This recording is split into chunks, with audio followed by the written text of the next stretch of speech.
Thank you very much. I request very greatly to raise the in the order Mr. TEJASVI SURYA, Member of Parliament, Dr. K.R.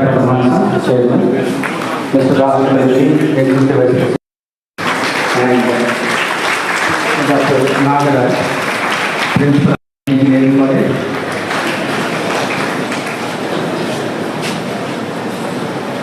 Welcome you, sir, to the dais. Namaste.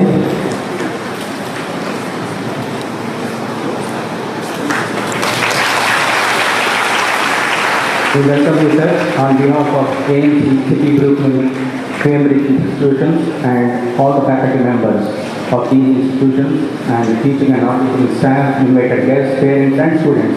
Wholeheartedly, we invite all of you to this program. Thank you. Over to Deepa. Good afternoon, everyone. It's my privilege to host this beautiful occasion. I am Sheetal Javli, Assistant Professor, Department of Civil Engineering, AMCEC. Welcome to the wonderful Fresher Batch 2023-24 entering the portal of AMCEC. It is with great honor we introduce our beloved principal, Dr. R. Nagaraja. Dr. R. Nagaraja secured his PhD in Computer Science and Engineering from Anna University in 2013. He obtained his MS in Software System from B.E.Inaugural in 1998. His academic journey includes an ME in Digital System from Bangalore University in 1989. Dr. Nagaraja's academic foundation began with the graduation in Electronics and Computer from Bangalore University in 1985. With the remarkable of 34 years of teaching experience, he brings the wealth knowledge to our institution. He has served as a head of the department, dean, and IT infrastructure consultant at Bangalore Institute of Technology, a prestigious institution in Bangalore. Dr. Nagaraja plays an instrumental role in KIMS. Since January 2000, he has been mentoring MS students and renowned IT companies such as Dell, SAP, Wipro, IBM, HCL, Accenture, Yahoo, and DSL. He holds the position as a member of Board Examination and the Board of Studies at Dayanand Sagar College of Engineering and RV College of Engineering, where he contributes to syllabus framing and ensure assembly quality. Dr. Nagaraja serves as an academic consultant and visiting professor at BITS Pilani, one of the national premier institute. He has successfully initiated over 100 MAUs with various companies and sir established 5 IGNOU study centers benefiting more than 3,000 students. He is esteemed member of Institution of Engineering and Technology UK, the International Association of Computer Science and Information Technology Singapore, the Indian Society for Technical Education and Object Web. With the 9 PhD scholars under his guidance, his students has awarded 3 members. Dr. Nagaraja has published 50 peer-reviewed journals paper, both national and international publication. Now I request our beloved principal to address the welcome speech.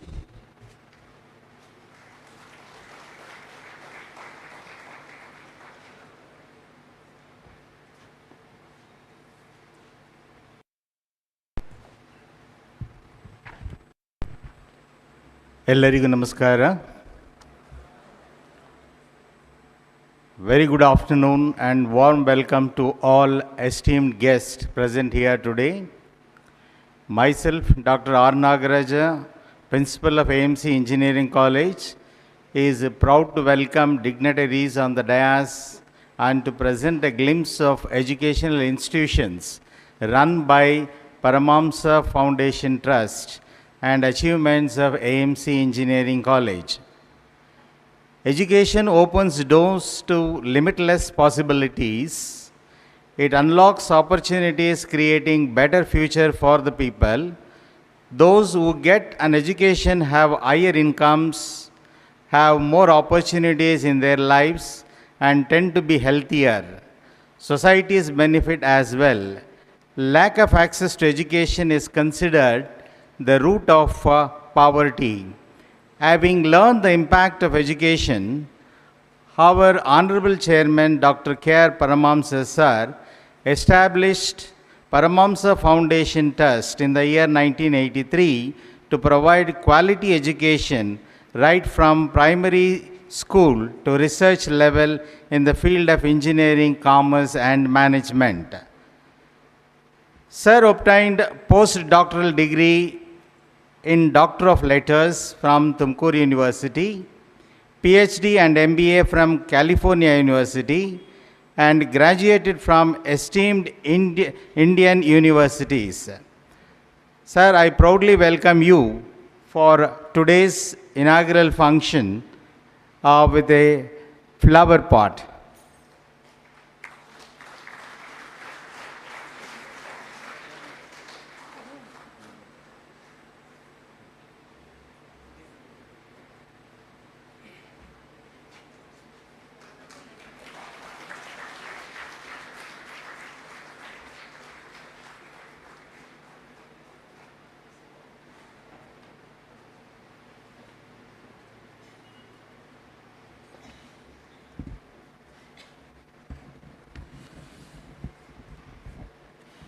In absence here, I welcome Mrs. Geeta Paramamsa Madam, who is the pivot of the whole institutional structure, making the institution a destination for excellence in education, research and consultancy. I welcome you, Madam. In absence here, I would like to welcome Ms. Monica Kalluri, Vice President, with her exceptional business acumen, looking forward to make our institutional top class and par with the leading educational institution of the world. In absence here, I would like to welcome Ms. Monica Kalluri.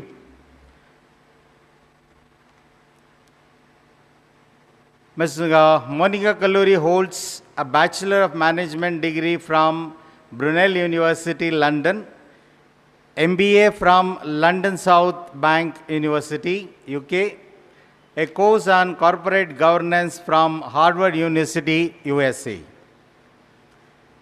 I am proud to welcome our dynamic, insightful, inventive and inspiring Mr. Rahul Kalluri, Executive Vice President, who infuses fresh energy and vigor to the institutions.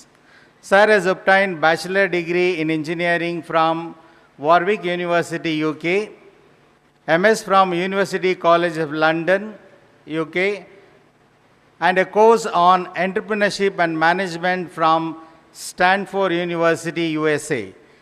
I welcome you, sir. I request Dr. Venkatalakshmi Madam to welcome our EVP, sir.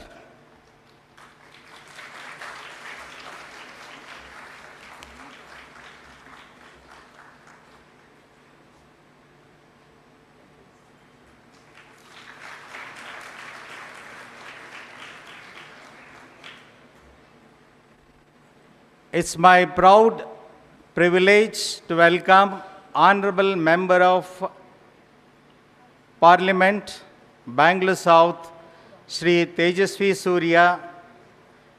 In a shortest time, Sir has carved the niche as youngest parliamentarian, taking on challenges faced by youth of our country. I welcome you, sir. I request our Honorable Chairman, sir, to welcome the today's chief guest, Sri TEJASVI Surya.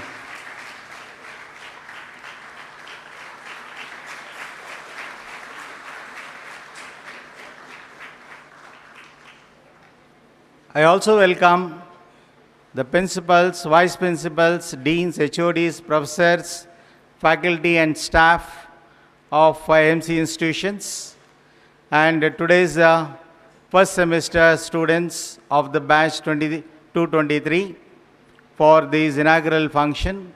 I welcome all of you once again. A brief introduction of the institutions run by Paramahamsa Foundation Trust. The Paramahamsa Foundation started as an administrative management college started in 1993 and offers BHM, MBA and MCA programs. An AMC Engineering College started in 1999 and offers UG, PG and research programs. A City Engineering College started and offers UG and PG programs in engineering. And City Degree College offers PSC, UG and PG programs in science, commerce, management and computer applications. And it has Brooklyn National Public Schools, the premier and top-rated CBSE schools under it, and AMC Cambridge Public School. So all these institutions come under Paramahamsa Foundation Trust under the chairmanship of our Honorable Dr. K.R. Paramahamsa sir. Now I'll give you a glimpse of our AMC Engineering College. AMC Engineering College started in the year 1999, run and managed by Paramahamsa Foundation Trust. The AMC Engineering College, located on a sprawling 52 acres green campus, more than 6,000 students are studying in our campus. The college is imparting quality technical education with good infrastructure and highly qualified, committed faculty. The vision of the college is to be a leader in imparting value-based education in technology, management, and research for the benefit of society.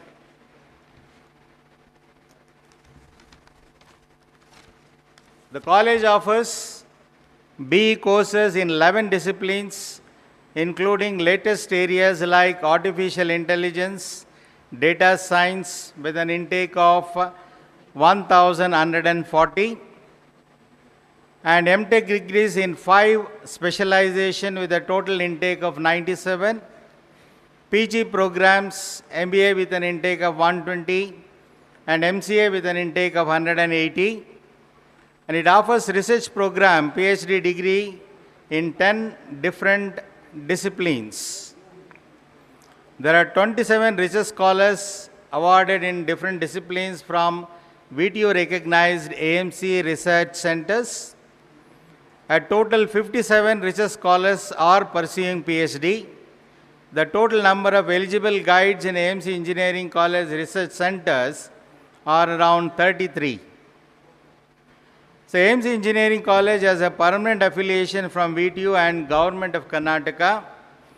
It has been accredited under NBA accreditation under OBE format for the program CSE, ISE, Electronics, Electrical and ME program for 3 years up to 2022. Now the CSE, ISE and ECE programs have got NBA accreditation under as per the new Washington Accord up to the year 2025. AMC Engineering College has got NAC accreditation. In the second cycle, we got A+ grade for 5 years up to 2028. And AMC Engineering College has identified as the 24th rank for engineering education in an independent survey conducted by Times Group in 2022, ranked top 18 emerging private engineering institutions in India, ranked 23rd in research provenance 2022 among 100 similar technical institutions. AMC Engineering College has the distinction of rising to 25th place in the campus placement. And AMC Engineering College ranked 25th in the top 70 private institution placements by Times Group in 2022. AMC Engineering College has been declared ISO 9001 compliant. More than 950 publications as done by the different faculties of AMC Engineering College in the last 3 years. There are about 95 patents published in the last 5 years and extramural research projects under pipeline. Around 4,500 citations are reported via international journals. 83 faculty book publications in the last 5 years. Secured 53 VTO ranks since inception. And members of Board of Studies and Board of Examiners, around 15 are there in the campus.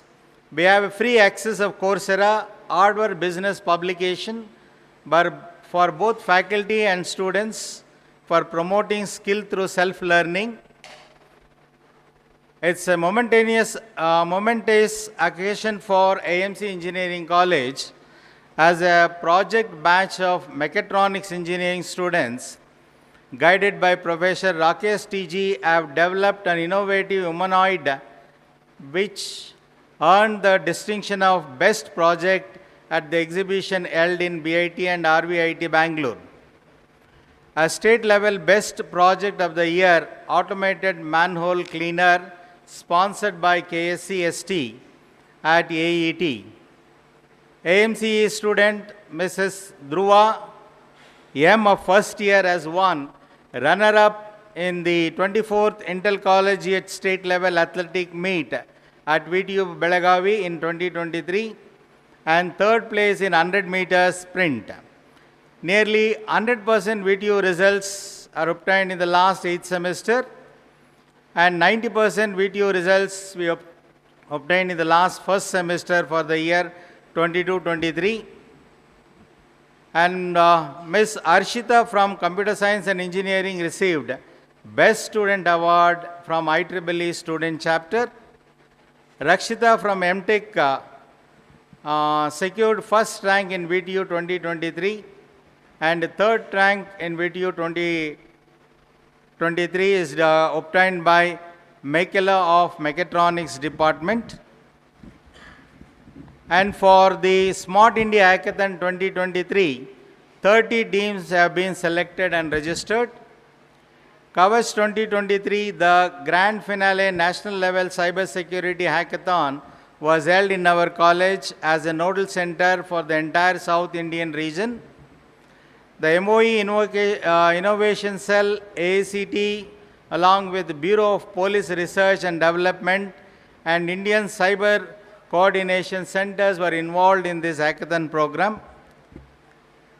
And for NPTEL courses, totally around 1,500 faculty members and students have registered.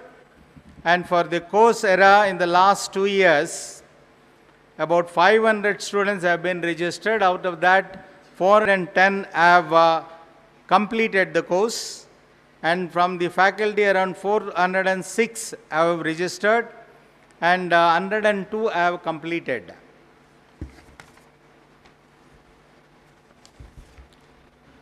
So there are about 300 students registered under Springboard in the Infosys portal. And in the skill development activities, 131 students have completed AWS skill development activities and 90 students have completed Cisco skill development. And we have nearly about 244 faculties, out of which 70 have done PhD degree. And we have a well-equipped central library facility.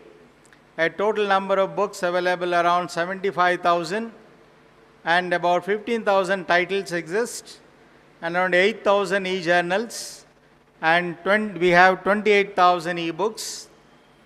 And we have Delnet membership facility available in the library, plagiarism check software Drillbit Private Limited and Lanquil grammar writing tool software, Map My Access digital platform, and our library is affiliated to National Digital Library, IIT Kharagpur. We have a number of skill development labs, TechVid and Cisco in CSC and ISC department, Raspberry Pi and ARM processor lab in EC department, Aerospace SI India Club, Incube and Product Design Studio in Mechanical Engineering department, wind zonal hybrid system and Center of Excellence for Hybrid Power Generation for EEE Mechanical and Civil Engineering Department. Incube Idea to Product Lab consultancy works have been taken up to 30 lakhs in the Incube Lab, and we have DST projects up to 1.3 crores, and some projects worth of several crores are in the process of approval. Coming to the placement, in the year 22-23, around 300 students have been placed with a package ranging from 8 lakh to 22 lakhs per annum, and in 21-22, around 400 placements happened with a package from 5 lakh to 16 lakh per annum. And some of the companies visited to our campus include Infosys, Wipro, TCS, Bosch, Capgemini, Cognizant, Accenture, PhonePe, HP, Delta, X, Walmart, etc. In 2023 and 24, 600 students have undergone pre-placement training and in the process of placement. We conducted a human employability skill development training program to enable more placement and better packages for the girl students.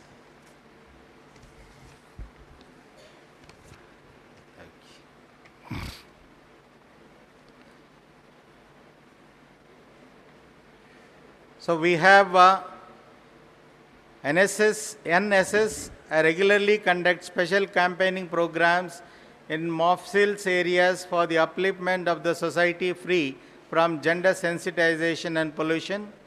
49 societal activities include annual blood donation camps catered to the needy, and conducted 10 days special camp for 50 NSS volunteers. And FTV programs and life skill development training by experts from NIMANS also is conducted. Very important is a scholarship offered at AMC Engineering College. In 21-22, nearly 1,070 students got benefited and have been given a scholarship worth of 3.5 crores. And 41 lakhs of scholarships are given by other institutions, and 206 students got benefited. In 2021, nearly about 4 crores given as a scholarship under the government schemes, and 1,200 students got benefited. Around 400 students got benefited under institutional schemes, and about 75 lakhs have been given as a scholarship. So in total, nearly about 8 crore 40 lakhs 7,797 rupees have been given as a scholarship to the students in the last 2 years. The institution has a membership of professional bodies numbering about 15 of global reputed organizations. In summary, AMCEC has good management, latest infrastructure, highly qualified faculty, latest courses, and an excellent environment to equip our students to handle real-world problems and to provide efficient and effective solution for the real-world problems. With this, I welcome the first semester students to AMC Engineering College, okay, and wish you an excellent educational journey in the next 4 years. Thank you. Thank you very much, sir. Very happy to introduce our Executive Vice President of AMC Group of Institutions, Mr. Rahul Kalluri. Mr. Rahul Kalluri is insightful, inventive, and inspiring in his approach. Mr. Rahul infuses fresh energy and vigor to the institutions. He holds a bachelor degree in engineering from University of Warwick, England. He has completed his MS in robotics from University College of London, UK. He has also completed his post-master's degree course on entrepreneurship and management from Stanford University, California, USA. He is a tech-savvy and gadget-friendly with good legal understanding. He is a nature-loving person. He loves planting the samplings for afforestation. He is soft-spoken and without any attitude. In spite of comfortable position, he respects all seniors and kind to poor people. He is driven by idea of leveraging technology to solve complex problems. He has been awarded with Rotary International Award at the age of 12 years and also has been selected and awarded for Young Educationist by Times Group Business Awards. I request Mr. Rahul Kaluri to address the gathering.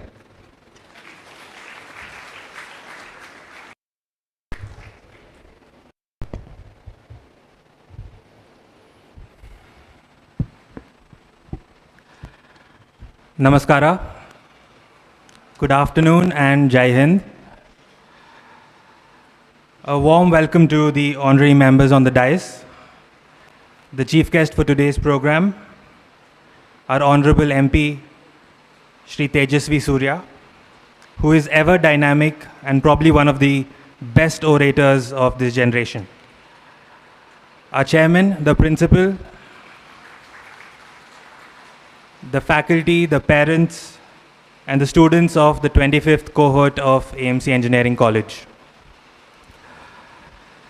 My fellow AMCians, after 12 years in school, you're finally here. It's been more than a month since all of you joined, and you've decided to be an engineer.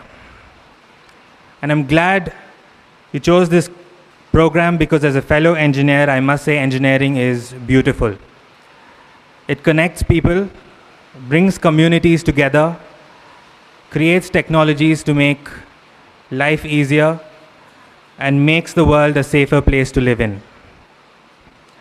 We as engineers are responsible to innovate and advance technology for the progress of humanity. And at AMC, we're building an environment which encourages you to be an independent thinker and a problem solver who can creatively think across multiple disciplines. Just a couple of weeks ago, we had a program called Amrit Kal Vimarsh Vikasit Bharat at 2047, a unique initiative led by our Honorable PM, Shri Narendra Modi ji, through the Central Ministry of Education and AICTE.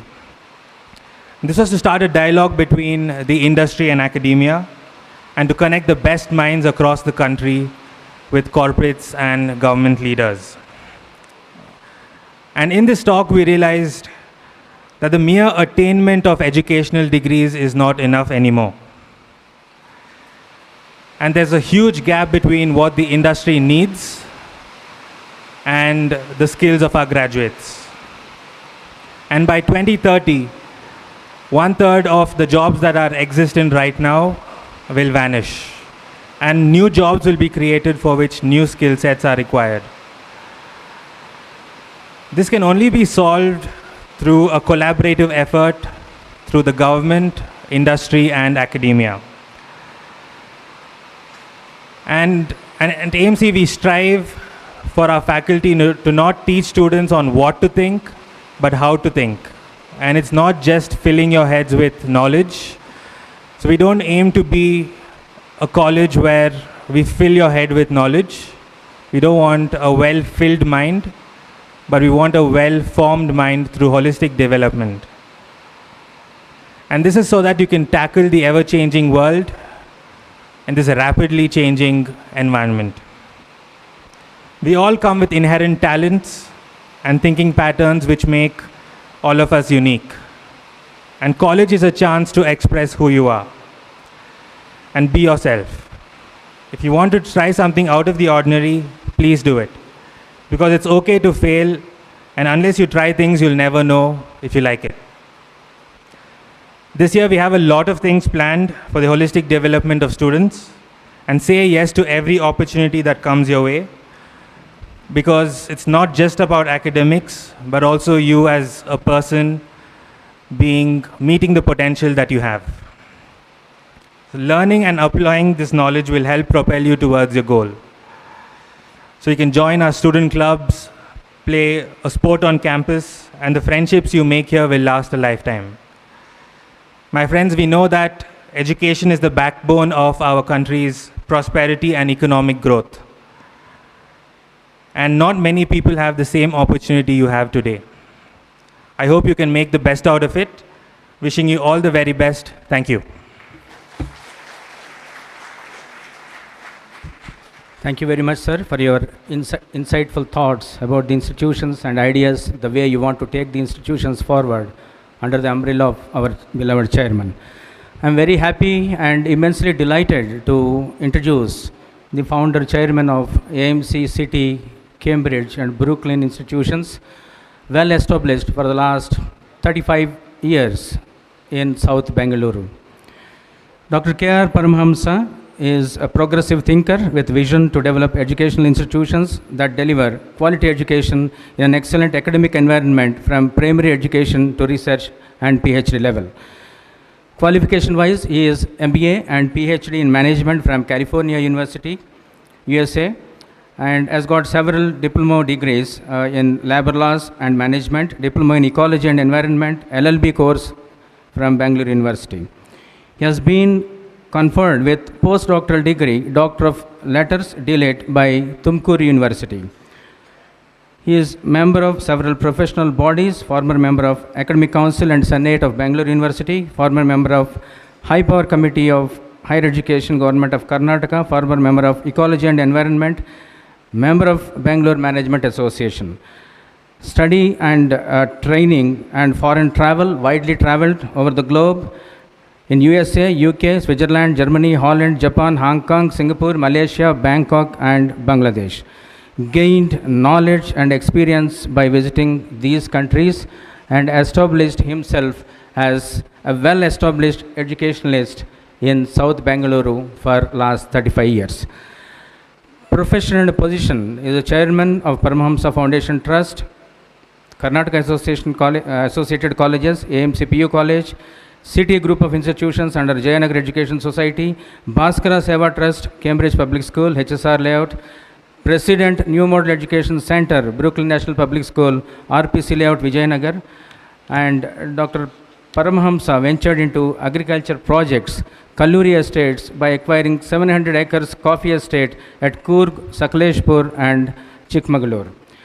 Dr. Paramahamsa has also got the charitable works for his credit, donated to Vinayaka Temple at Kumaraswamy Layout, Bangalore, donated to Jayanagar Kannada Sangha, every year donates funds to Akhila Bharatiya Vidyarthi Parishad to develop the students' activities, donated to Vinayaka Mitra Mandali Jayanagar, and donated 5 lakhs to Akhila Karnataka KS Sangha, Bangalore, built a Ganesha temple in his hometown, East Godavari district, Andhra Pradesh, built a school in the name of his mother, Kalluri Manikyam, in Purushotthapatnam, Andhra Pradesh, built a school in his name, Kalluri Ramakrishna Paramahamsa High School, Vangalpudi, Andhra Pradesh, built a community hall in his father's name, Kalluri Ramchandra Rao, many more to add, and a lot of student welfare activities he does on the campus.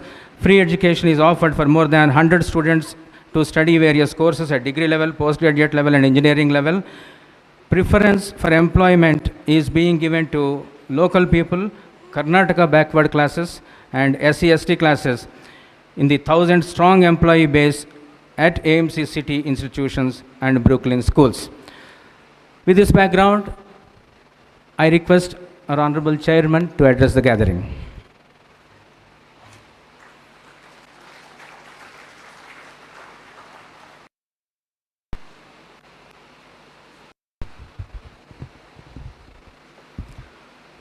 Good afternoon.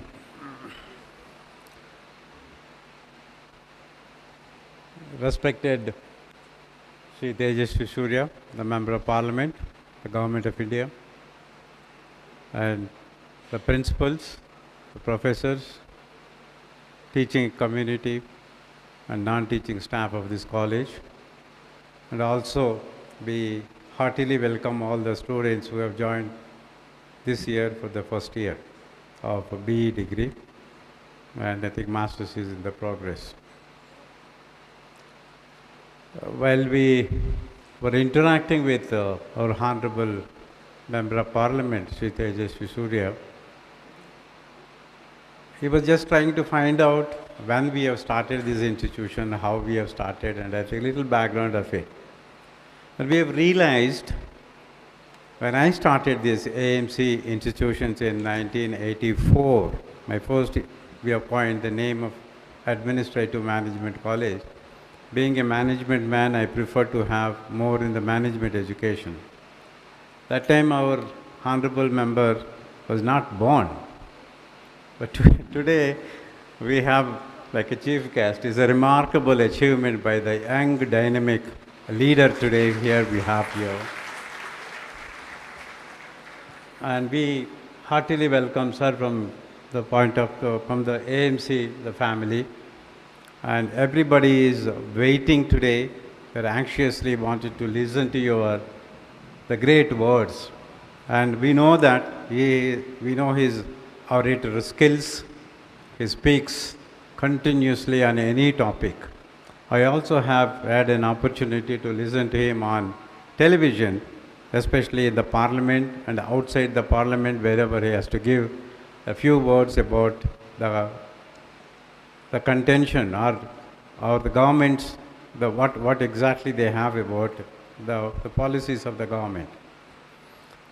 He's been selected, everybody knows, very young age, is a preferred candidate, and he had to contest on the BJP ticket, and he has won and doing excellent job.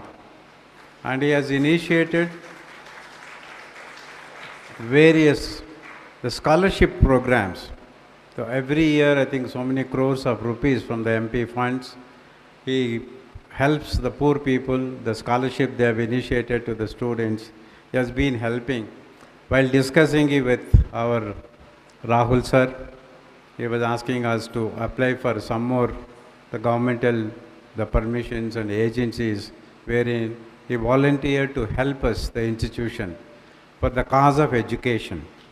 We are very thankful to you, sir, for the volunteering to help the institution to grow for the future benefit. There is nothing much now.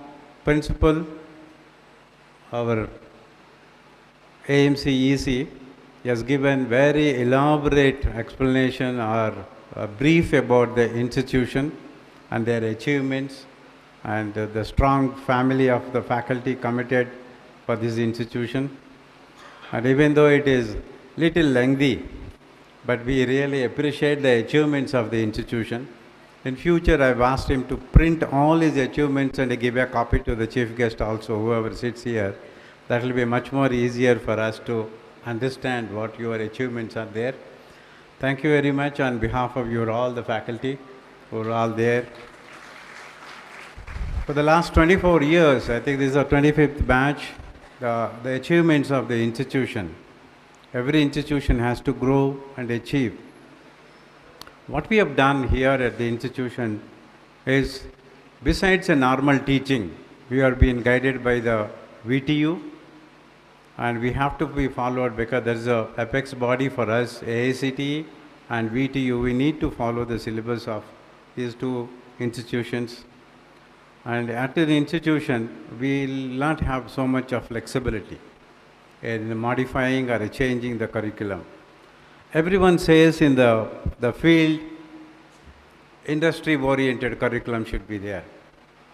So industry matching the output of the students when they come out of the institutions, they are not fit to be absorbed by the industry.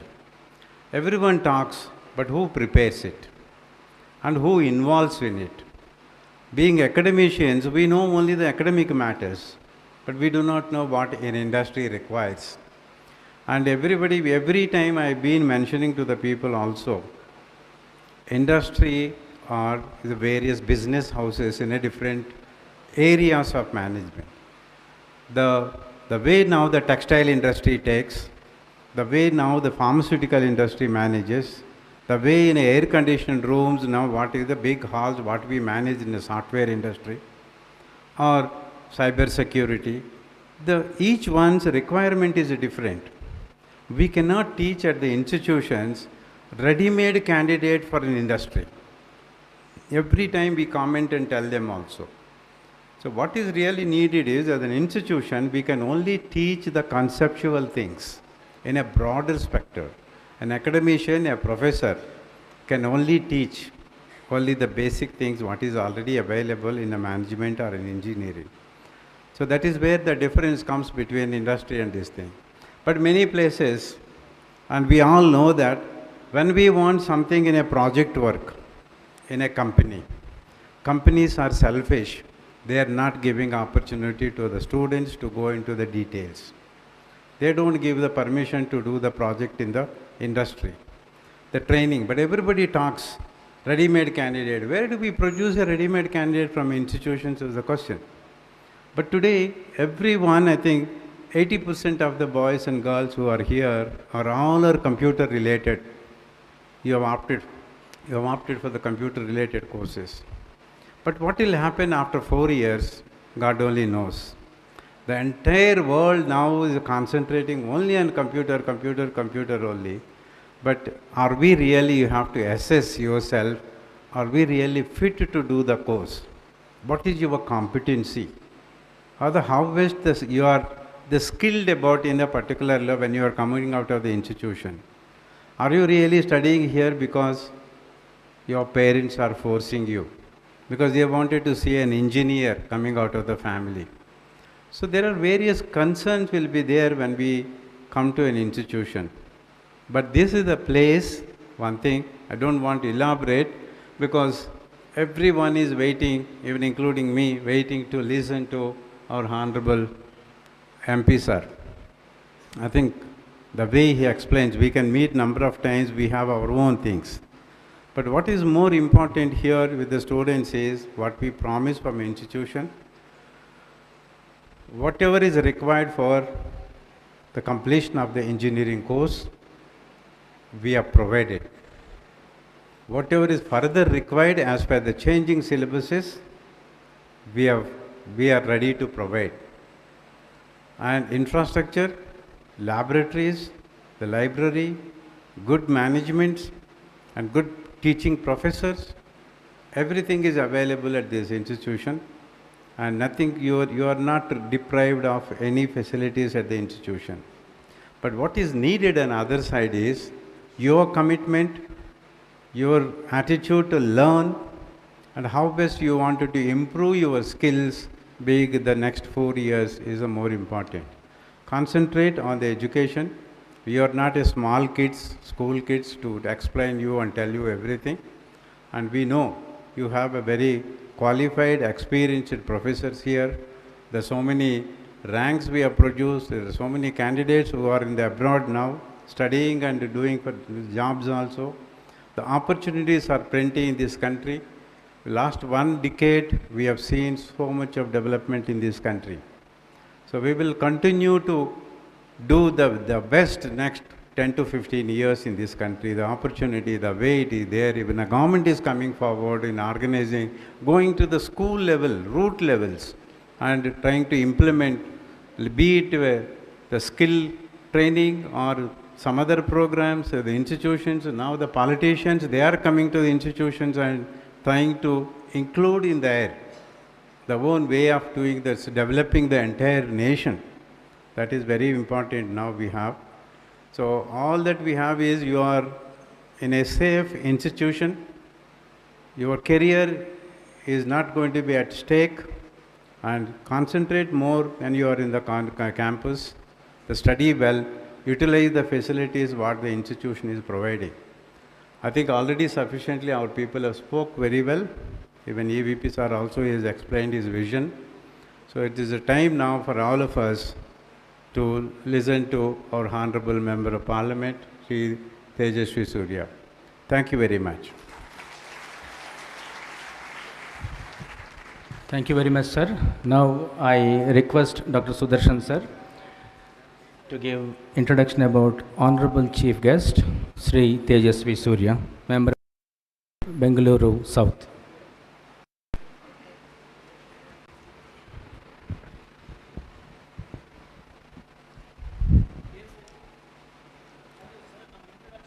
No, just 2 minutes. It is our... ಎಲ್ರಿಗೂ ನಮಸ್ಕಾರ. ಚೆನ್ನಾಗಿದ್ದೀರಾ? ನನಗೆ ಕೂತಿದ್ದು ಸಾಕಾಗೋಯ್ತು, ನಿಮಗೆ ಎಷ್ಟು ಅಷ್ಟಾಗಿರ್ಬೋದು ಅಂತ ಬಂದ್ಬಿಟ್ಟೆ.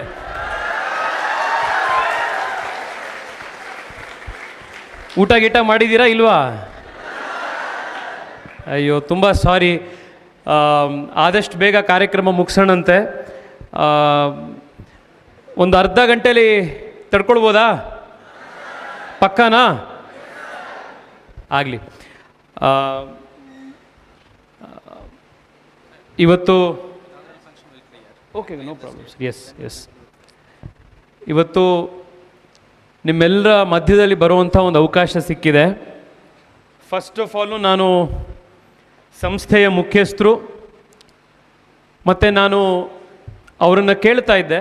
ನನಗೆ ಭಾಳ ಇಂಟ್ರೆಸ್ಟಿಂಗ್ ಅನಿಸಿದ್ದೇನು ಅಂದರೆ, ಪರಮಹಂಸ ಸಾಹೇಬರು ಅಮೇರಿಕಕ್ಕೆ ಓದ್ಲಿಕ್ಕೆ ಹೋಗಿದ್ರು.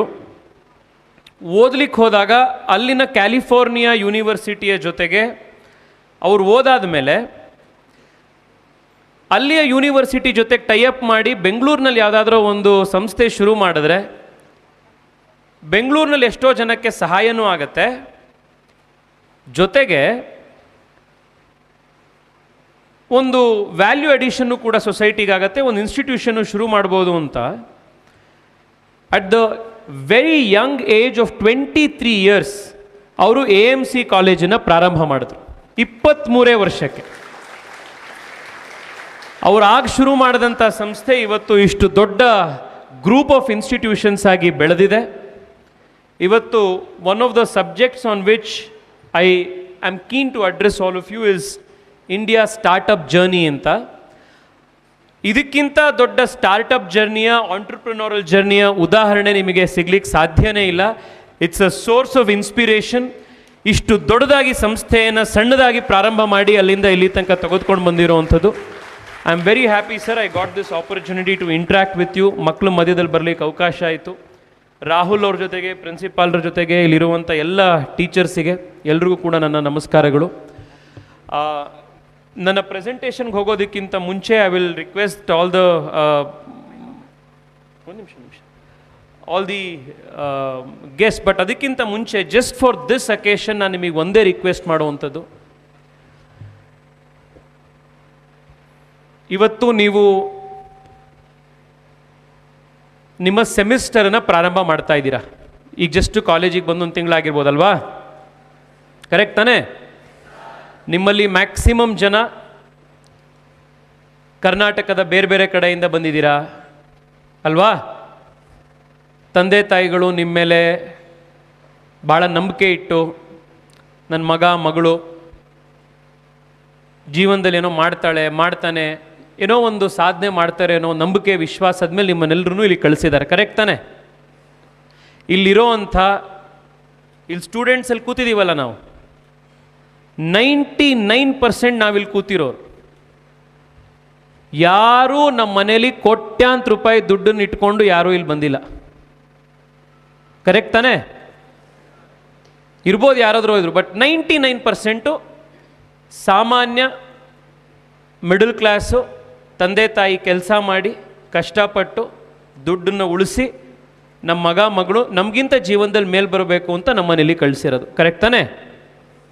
ನಾನು ನಿಮ್ಮಲ್ಲಿ ಇಷ್ಟೇ ರಿಕ್ವೆಸ್ಟ್ ಮಾಡುವಂಥದ್ದು, ನಂದು 2 ರಿಕ್ವೆಸ್ಟ್ ಇರುವಂಥದ್ದು ನಿಮ್ಮ ಹತ್ರ. ಮೊದಲನೇದು, ಈ ವಯಸ್ಸಿದೆಯಲ್ಲ, ಇದು ಅಮೇಝಿಂಗ್ ವಯಸ್ಸಿದು. ಈ ವಯಸ್ಸಲ್ಲಿ ನಾವು ಏನೇನನ್ನು ಕನಸು ಕಾಣ್ತೀವೋ, ಏನೇನನ್ನು ಮಾಡಬೇಕು ಅನ್ನೋ ಸಾಧನೆ ಮಾಡಬೇಕು ಅಂತ ಇಚ್ಛೆ ಪಡ್ತೀವೋ ಅದೆಲ್ಲದನ್ನು ಸಾಧನೆ ಮಾಡೋದಕ್ಕೆ ನಮ್ಮ ಕೈಲಿ ಫಿಸಿಕಲಿ, ಇಂಟೆಲೆಕ್ಚುಲಿ, ಎಮೋಷ್ನಲಿ ತಾಕತ್ತಿರುವಂಥ ವಯಸ್ಸಿದು. ಸೊ ಫಸ್ಟ್ ರಿಕ್ವೆಸ್ಟ್ ಅಂದರೆ, do not ever dream small.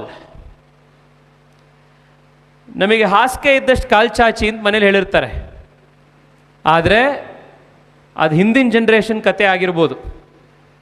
ಕಾಲು ದೊಡ್ಡದಿದ್ರೆ ಹಾಸಿಗೆ ದೊಡ್ಡದು ಮಾಡ್ತೀವಿ ಅನ್ನೋವಂಥ ಜನ್ರೇಷನ್ ನಮ್ಮದು.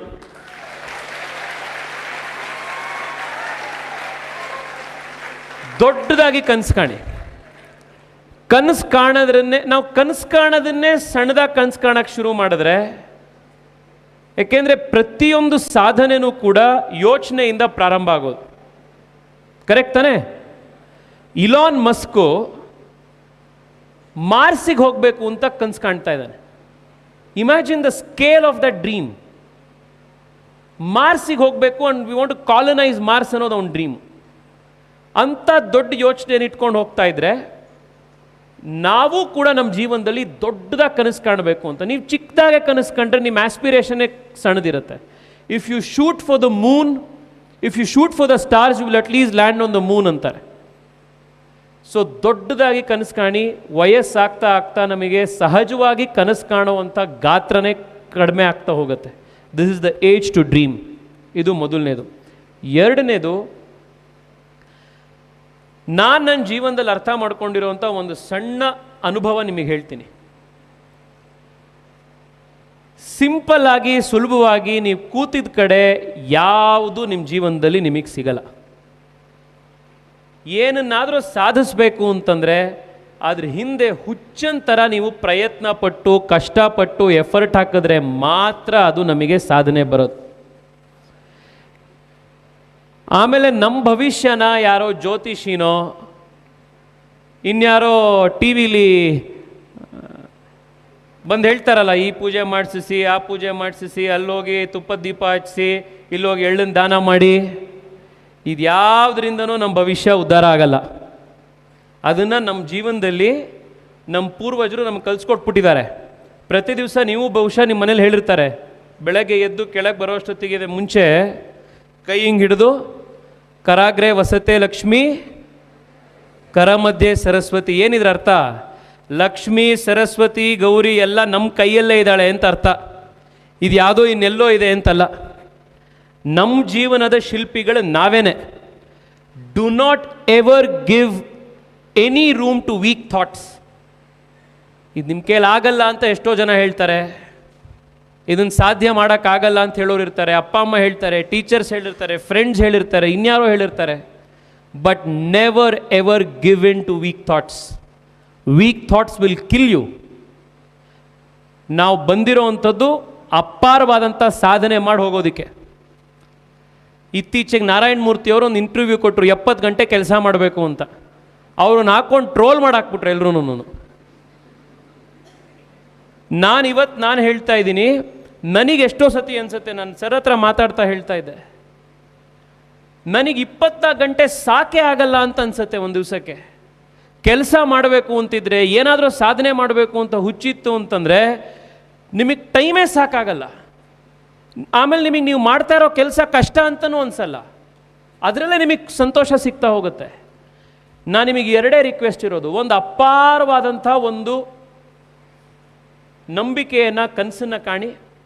ಯಾರು ನಿಮ್ಮನ್ನು ಇಲ್ಲ ಆಗಲ್ಲ ನಿನ್ನ ಕೈಲಿ ಅಂತ ನಿಮಗೆ ಯಾವುದೇ ನೆಗೆಟಿವ್ ಎನರ್ಜಿ ತೊಗೊಂಬರ್ತಾರೋ ಅಂಥ ನೆಗೆಟಿವ್ ಎನರ್ಜಿಯನ್ನು ನಿಮ್ಮ ಲೈಫಿಂದ ಎಲಿಮಿನೇಟ್ ಮಾಡಾಕಿ. ಆ ನೆಗೆಟಿವ್ ಎನರ್ಜಿಗಳು ನಿಮ್ಮನ್ನು ಮುಂದೆ ತೆಗೆದುಕೊಂಡು ಹೋಗೋಕ್ಕೆ ಬಿಡೋದೇ ಇಲ್ಲ. ಅದು ಯಾರೇ ಆಗಿರ್ಬೋದು. Please eliminate these negative energies and start accelerating the pace of your life. ಯಾಕದು ಇಂಪಾರ್ಟೆಂಟು ಅಂತ ನಾನು ಇನ್ನೊಂದು 20 ನಿಮಿಷದ ಒಂದು ಸಣ್ಣ ಪ್ರೆಸೆಂಟೇಷನಲ್ಲಿ ನಿಮಗೆ, ನಾವೆಂಥ ಲಕ್ಕಿ ಜನ್ರೇಷನ್ನು, ಎಂಥ ಅಮೇಝಿಂಗ್ ಟೈಮಲ್ಲಿ ಇಂಡಿಯಾ ದೇಶದಲ್ಲಿ ಪ್ರೊಡಕ್ಟಿವ್ ಏಜ್ನಲ್ಲಿ ನಾವು ಹುಟ್ಟಿದ್ದೀವಿ, ಎಂತೆಂಥ ಅವಕಾಶಗಳು ಈ ದೇಶದಲ್ಲಿ ತೆರೀತಾ ಇದ್ದಾವೆ. ಇದಕ್ಕೆ ನಮ್ಮನ್ನು ನಾವು ಹೆಂಗೆ ಎಕ್ವಿಪ್ ಮಾಡ್ಕೊಳ್ಬೋದು, ಬರ್ತಾ ಇರೋವಂಥ ಮುಂದಿನ 25 ವರ್ಷ ನಮ್ಮ ಜೀವನದಲ್ಲಿ ಎಂಥ ಆಪರ್ಚುನಿಟೀಸ್ಗಳನ್ನು ಓಪನ್ ಮಾಡುತ್ತೆ ಅನ್ನೋದು ನಿಮಗೆ 25 ನಿಮಿಷದಲ್ಲಿ ಹೇಳ್ತಿದ್ದೀನಿ. ಅಷ್ಟೇ ನಾನು ನಿಮ್ಮಲ್ಲಿ ರಿಕ್ವೆಸ್ಟ್ ಮಾಡೋದು. Dream big as you can, as lofty aspirations as you can. Second, never let any weak thought, any imbecile thought, any discouraging thought to ever enter your system. ಮೂರನೇದು, ನೀವು ಎಷ್ಟೇ ಮೇಲಕ್ಕೆ ಹೋದ್ರೂ, ಎಷ್ಟೇ ಸಾಧನೆ ಮಾಡಿದ್ರೂ, ನಾವು ಎಲ್ಲಿಂದ ಬಂದಿದ್ದೀವಿ, ನಾವು ಯಾರು ಅನ್ನೋದನ್ನು ಯಾವ ಕಾರಣಕ್ಕೂ ಮರಿಬೇಡಿ. ನಮ್ಮ ಭಾಷೆ ಕನ್ನಡ, ನಾವು ಹುಟ್ಟಿರೋಂಥ ಊರು Kannada,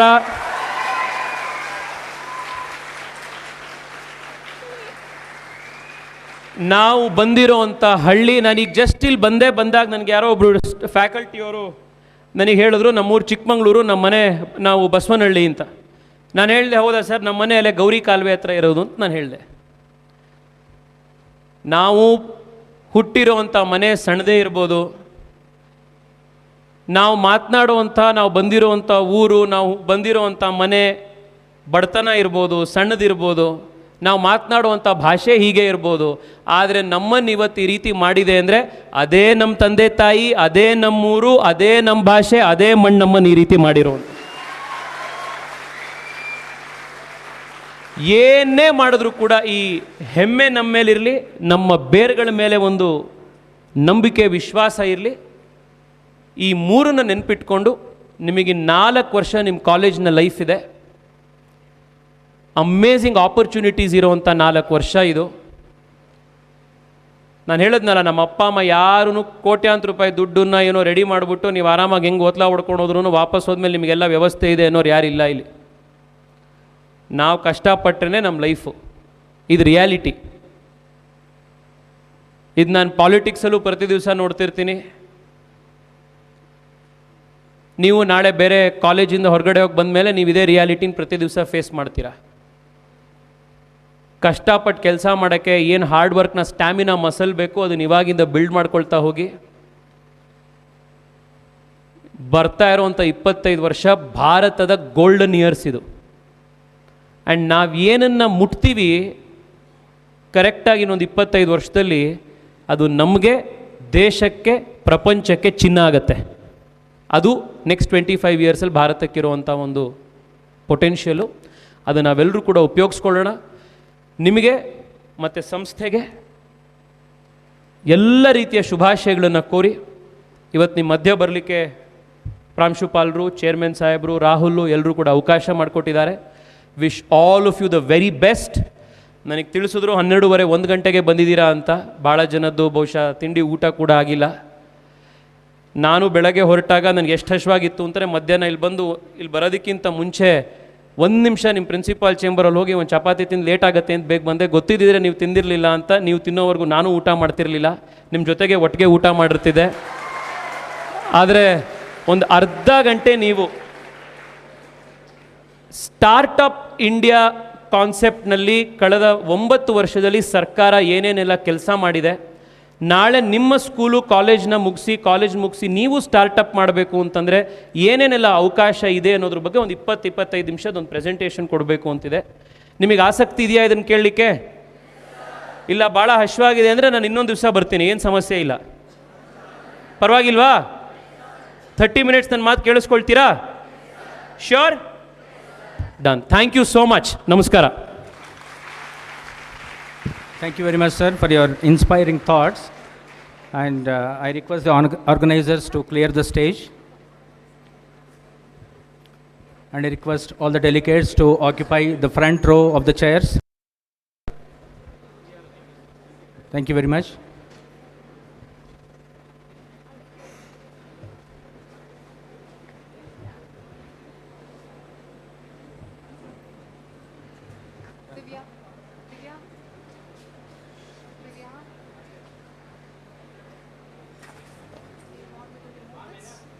Only the pots.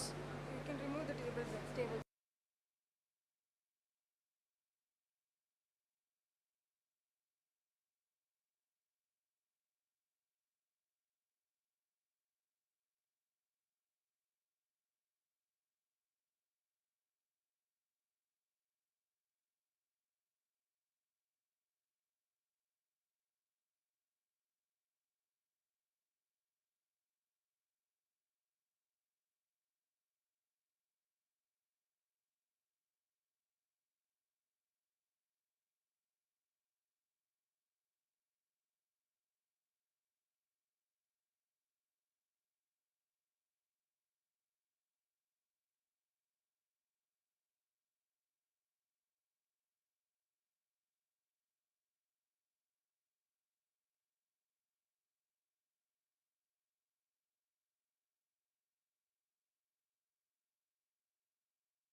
initiative यही समय है सही समय है.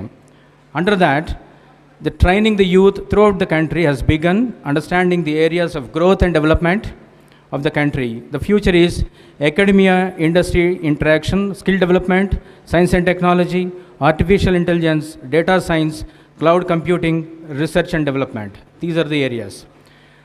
Now with this, I invite Mr. Tejasvi Surya to deliver lecture on the selected topic, the India's journey to become startup capital of the world. Thank you very much, and stage is yours, sir, for next 30 minutes. Thank you.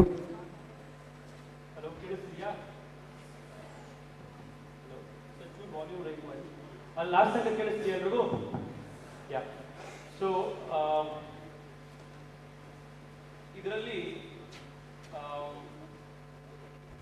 ನಾವು actually we are even recording this program so that YouTube ನಲ್ಲಿ ಹಾಕಿ ಇನ್ನಷ್ಟು ಜನಕ್ಕೆ ಇದನ್ನ ತಲುಪಿಸುವಂತ ಉದ್ದೇಶದಿಂದ ಅಂತ. So with your permission ನಾನು ಇದನ್ನ English and Kannada ಎರಡನ್ನೂ ಮಿಕ್ಸ್ ಮಾಡಿ ಮಾತಾಡಲಾ? So ನಿಮ್ಮಲ್ಲಿ ಎಷ್ಟು ಜನ ಸ್ಟಾರ್ಟ್ಅಪ್ ಅನ್ನೋದನ್ನ ಕೇಳಿದ್ದೀವಿ? How many of you here have heard of the word startup?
Good evening, sir.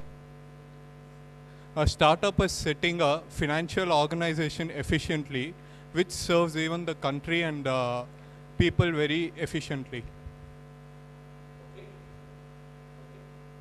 Anybody else?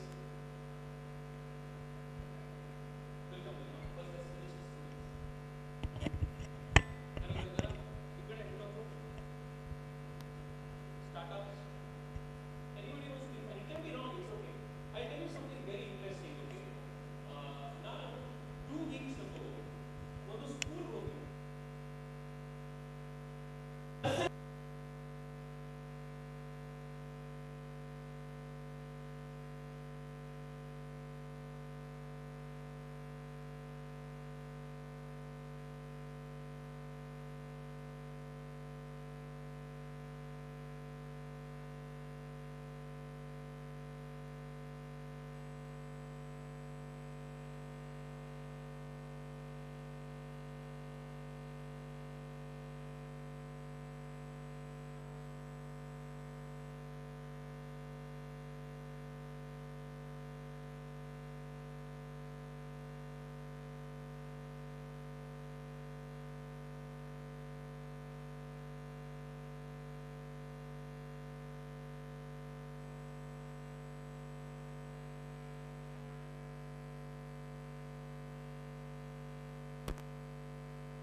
ಉತ್ತರ ಕೊಡ್ತೀನೋ ತಪ್ಪು ಉತ್ತರ ಕೊಡ್ತೀನೋ, ತಪ್ಪು ಉತ್ತರ ಕೊಟ್ರೆ ತಪ್ಪೋನೇ ಅನ್ಕೋತಾನೋ, ಇದ್ಯಾವುದೋ ಅವನಿಗೆ ತಲೆಯಲ್ಲಿಗೆಲ್ಲ ಯೋಚನೆ ಇಲ್ಲ. He is uninhibited, he is natural. ನಾವು ಹಂಗೆ ಇದ್ವಿ. ನಾವು ನರ್ಸರಿ ಇದ್ದಾಗ, ನಾವು ಈ ಹುಟ್ಟಿನ ಜರ್ನಿ ಶುರುವಾಯ್ತಲ್ಲ, ನಾವು ಹಾಗೆ ಇದ್ವಿ. ಆದರೆ ಬರ್ತಾ ಬರ್ತಾ ಎಜುಕೇಶನ್, ಸ್ಕೂಲು, ಎಕ್ಸಾಮು, ಸೊಸೈಟಿ ಎಲ್ಲದನ್ನು ನಾವು ಹಿಂಗಿದ್ರೆ ಪಕ್ಕದವರೇ ಅನ್ಕೋತಾರೋ ಅನ್ನೋದನ್ನ ಯೋಚನೆ ಮನೆಗೆ ತಂದು ನಾವು ನಮ್ಮ ತನ ಮರ್ತೇ ಬಿಟ್ಟಿದೀವಿ. ಉತ್ತರ ತಪ್ಪಾಗ್ಬೋದು, ಸೊ ವಾಟ್, ನನ್ನ ಅನ್ಸಿದ ಉತ್ತರ ಕೊಟ್ಟನಪ್ಪ ಅಷ್ಟೇ. ಆದ್ರೆ ನಾವು ದೊಡ್ಡವರಾಗ್ತಾ ಮೆಚುರಿಟಿ ಹೆಸರಲ್ಲಿ ಆ ಎನರ್ಜಿ ಬಾಲ್ ತರ ಇರ್ತೀವಲ್ಲ, ನಾವು ಚಿಕ್ಕವರಿದ್ದಾಗ ನಮ್ಗೆ ಏನ್ ಬೇಕು ಅನ್ನೋದನ್ನ ನಾವು ಮಾಡ್ತೀವಿ, ಹೇಳಿದ್ರೆ ಸರಿ ಅಂತ ಅನ್ಸ್ತೀವಿ ಅಂತ, ಅದನ್ನೇ ಎಲ್ಲ ಕಳ್ಕೊಂಡ್ಬಿಡ್ತೀವಿ. ಅಂಡ್ ಸ್ಲೋಲಿ ಪಕ್ಕದವ್ರೇನ್ ಅನ್ಕೋತಾರೋ, ಇನ್ನೊಬ್ರೇನ್ ಅನ್ಕೊಳ್ತಾರೋ, ಫ್ರೆಂಡ್ ಏನ್ ಅನ್ಕೋತಾರೋ, ಅವ್ರೇನ್ ಅನ್ಕೋತಾರೋ ಅನ್ನೋ ಮುಲಾಜಿಗೆ ಜೀವನ ಮಾಡಿ ನಮ್ ಸ್ವಂತ ಜೀವನ ಮಾಡೋದನ್ನೇ ನಿಲ್ಸ್ಬಿಡ್ತೀವಿ. ಅದು ಕರೆಕ್ಟ್ ಅದೇ, ನಿಮ್ಗೂ ಅನುಭವ ಬಂದಿದೆಯಾ ಇದು? So please do not hesitate. There is no right answer, there is no wrong answer. Just there is only one thing that is an answer. ಅಷ್ಟೇ, ನೀವು ಅನ್ಸಿದ ಆನ್ಸರ್ ಮಾಡಿದ್ದೀರಾ ಅಷ್ಟೇ. ಏನು ಸರಿ ಹೇಳಿಲ್ಲ ಅಂತ ಎಲ್ಲರೂ ನಗ್ತಾರಪ್ಪ, ಎಲ್ಲರೂ ನಗ್ಸಿದ್ವಿ ಅಷ್ಟೇನೆ. ಆರಾಮಾಗಿ ಹೇಳಿ, ವಾಟ್ ಇಸ್ ದ ಸ್ಟಾರ್ಟ್? ನೀವು ಅರ್ಥ ಮಾಡ್ಕೊಂಡಿರೋದ್ರೆ what is the start? Anybody wants to answer? Sure. Okay.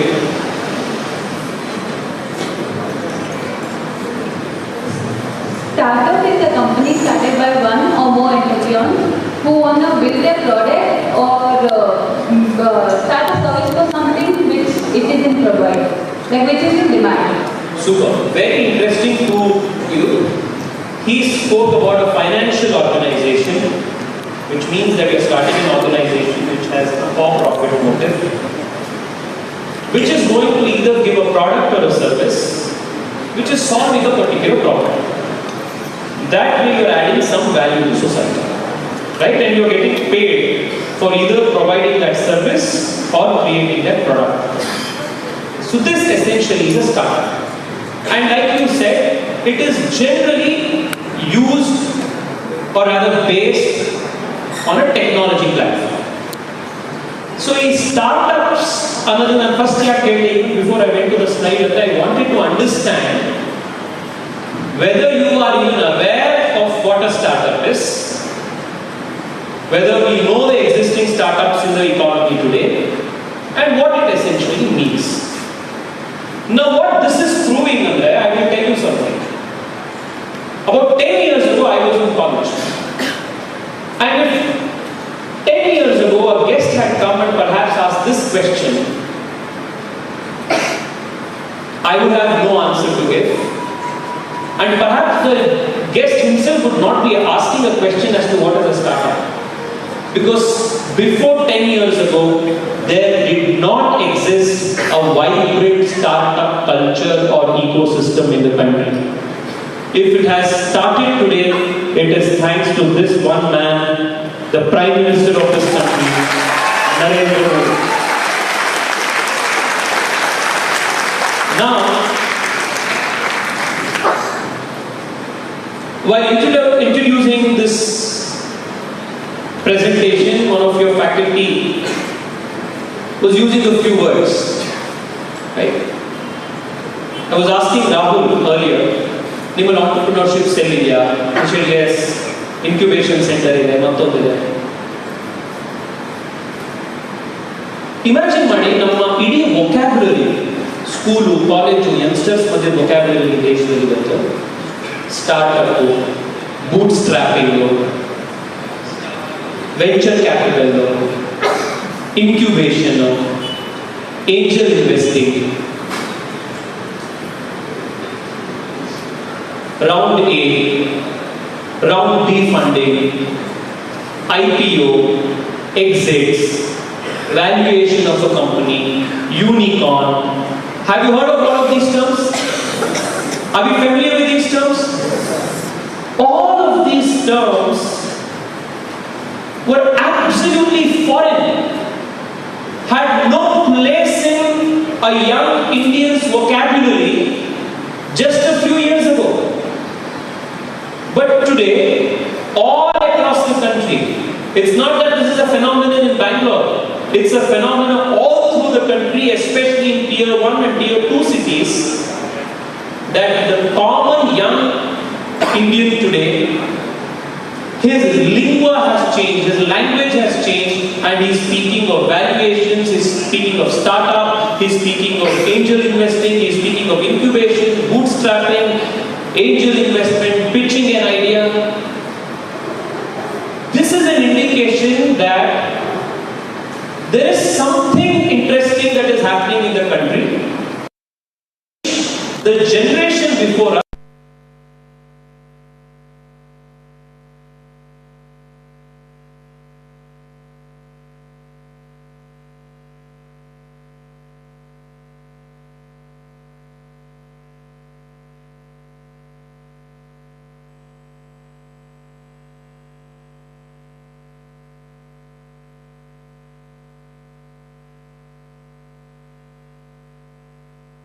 you and I, as young Indians, especially engineering graduates who have just started their journey as engineering graduates, what do you have to gain from all of this? How do you stand to benefit out of the startup revolution? So, now,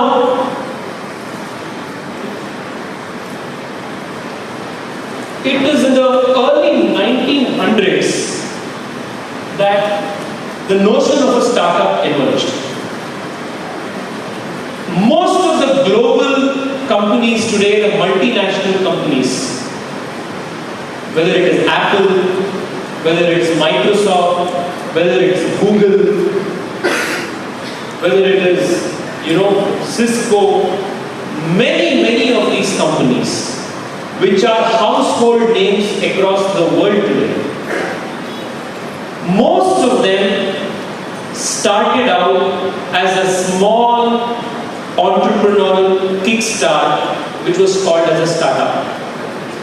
And most of them used the internet and the technology to not only do their operations, but also scale their operations. So if you read the story of how Google was found, or how Apple was founded, you will come across anecdotes of these founders starting these enterprises from their garage. Right? Most of them have these stories.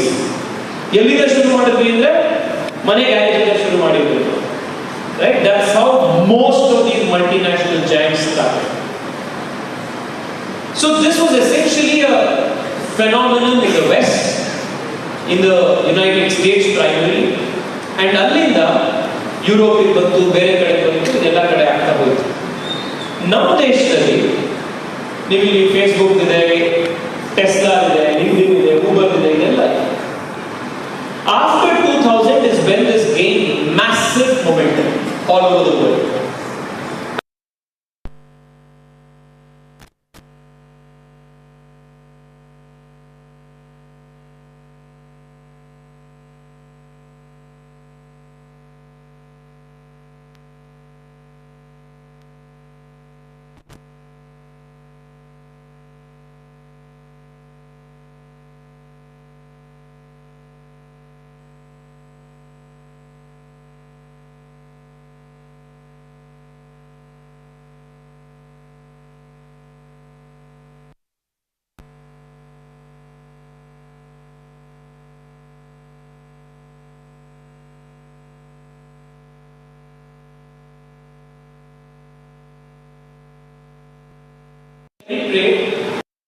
Digital connectivity of the country.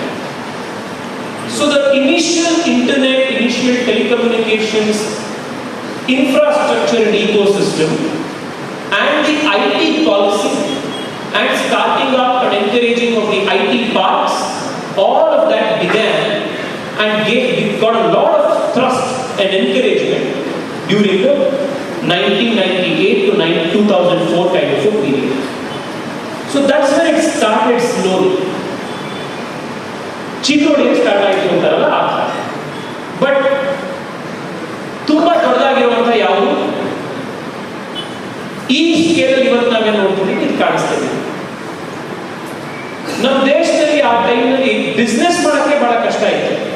I will give you an example, and I urge all of you to go on YouTube, and especially as Kannadigas and as Bengalurians, it is important for us to understand how Narayan Murthy and his team built Infosys.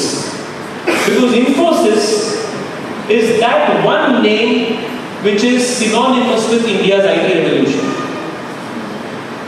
And one kade Nandan Nilekani ಹೇಳ್ತಾರೆ,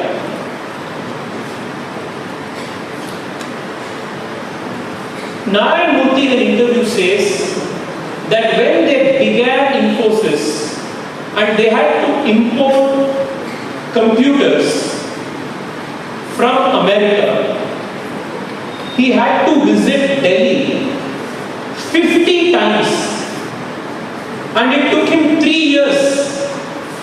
This ministry, that department, this officer, that person, to import how many? 5 computers. Because the system and the government had made rules in such a way that young people or young enterprises, if they wanted to start something new, could just not flourish. And this was not true just for electronics or IT industry, it was the same even if you wanted to start an education institution. I'm sure if you will speak to, Paramahamsa sir, he will tell you how the kind of challenges he would have faced to convince government officers, departments, ministers, this, that, running around from pillar to post. As a result of that, there was no encouragement per se for young people to start businesses and technology-led businesses. So much so that 2014, India had about 150 odd startups. 2014, India had about 100 odd startups, 3-digit startups.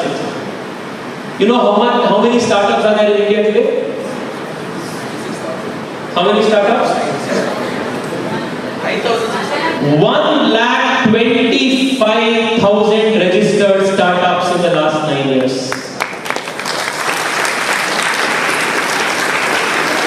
Imagine 9 years. Around 152. 25 plus registered startups. The startup revolution. Now, India is not just a domestic hub for startups. Among the world, at the global level, India is the 3rd largest startup ecosystem. 3rd largest startup ecosystem. And guess which is the epicenter of this startup revolution in India? Namma Bengaluru. 100 startup ದೇಶದಲ್ಲಿ ಶುರು ಆಯಿತು ಅಂದ್ರೆ 40 startup ಬೆಂಗಳೂರಲ್ಲಿ ಶುರು ಆಯಿತು. ಅಷ್ಟು talent rich, resource rich, skill rich city ನಾವಿದ್ದೀವಿ. So imagine, I told earlier that you will realize how lucky and fortunate we are to be here. So the kind of access that you will get to resources, to skill sets, to networks, to mentors, to opportunities, by the sheer fact that you are geographically present in Bangalore.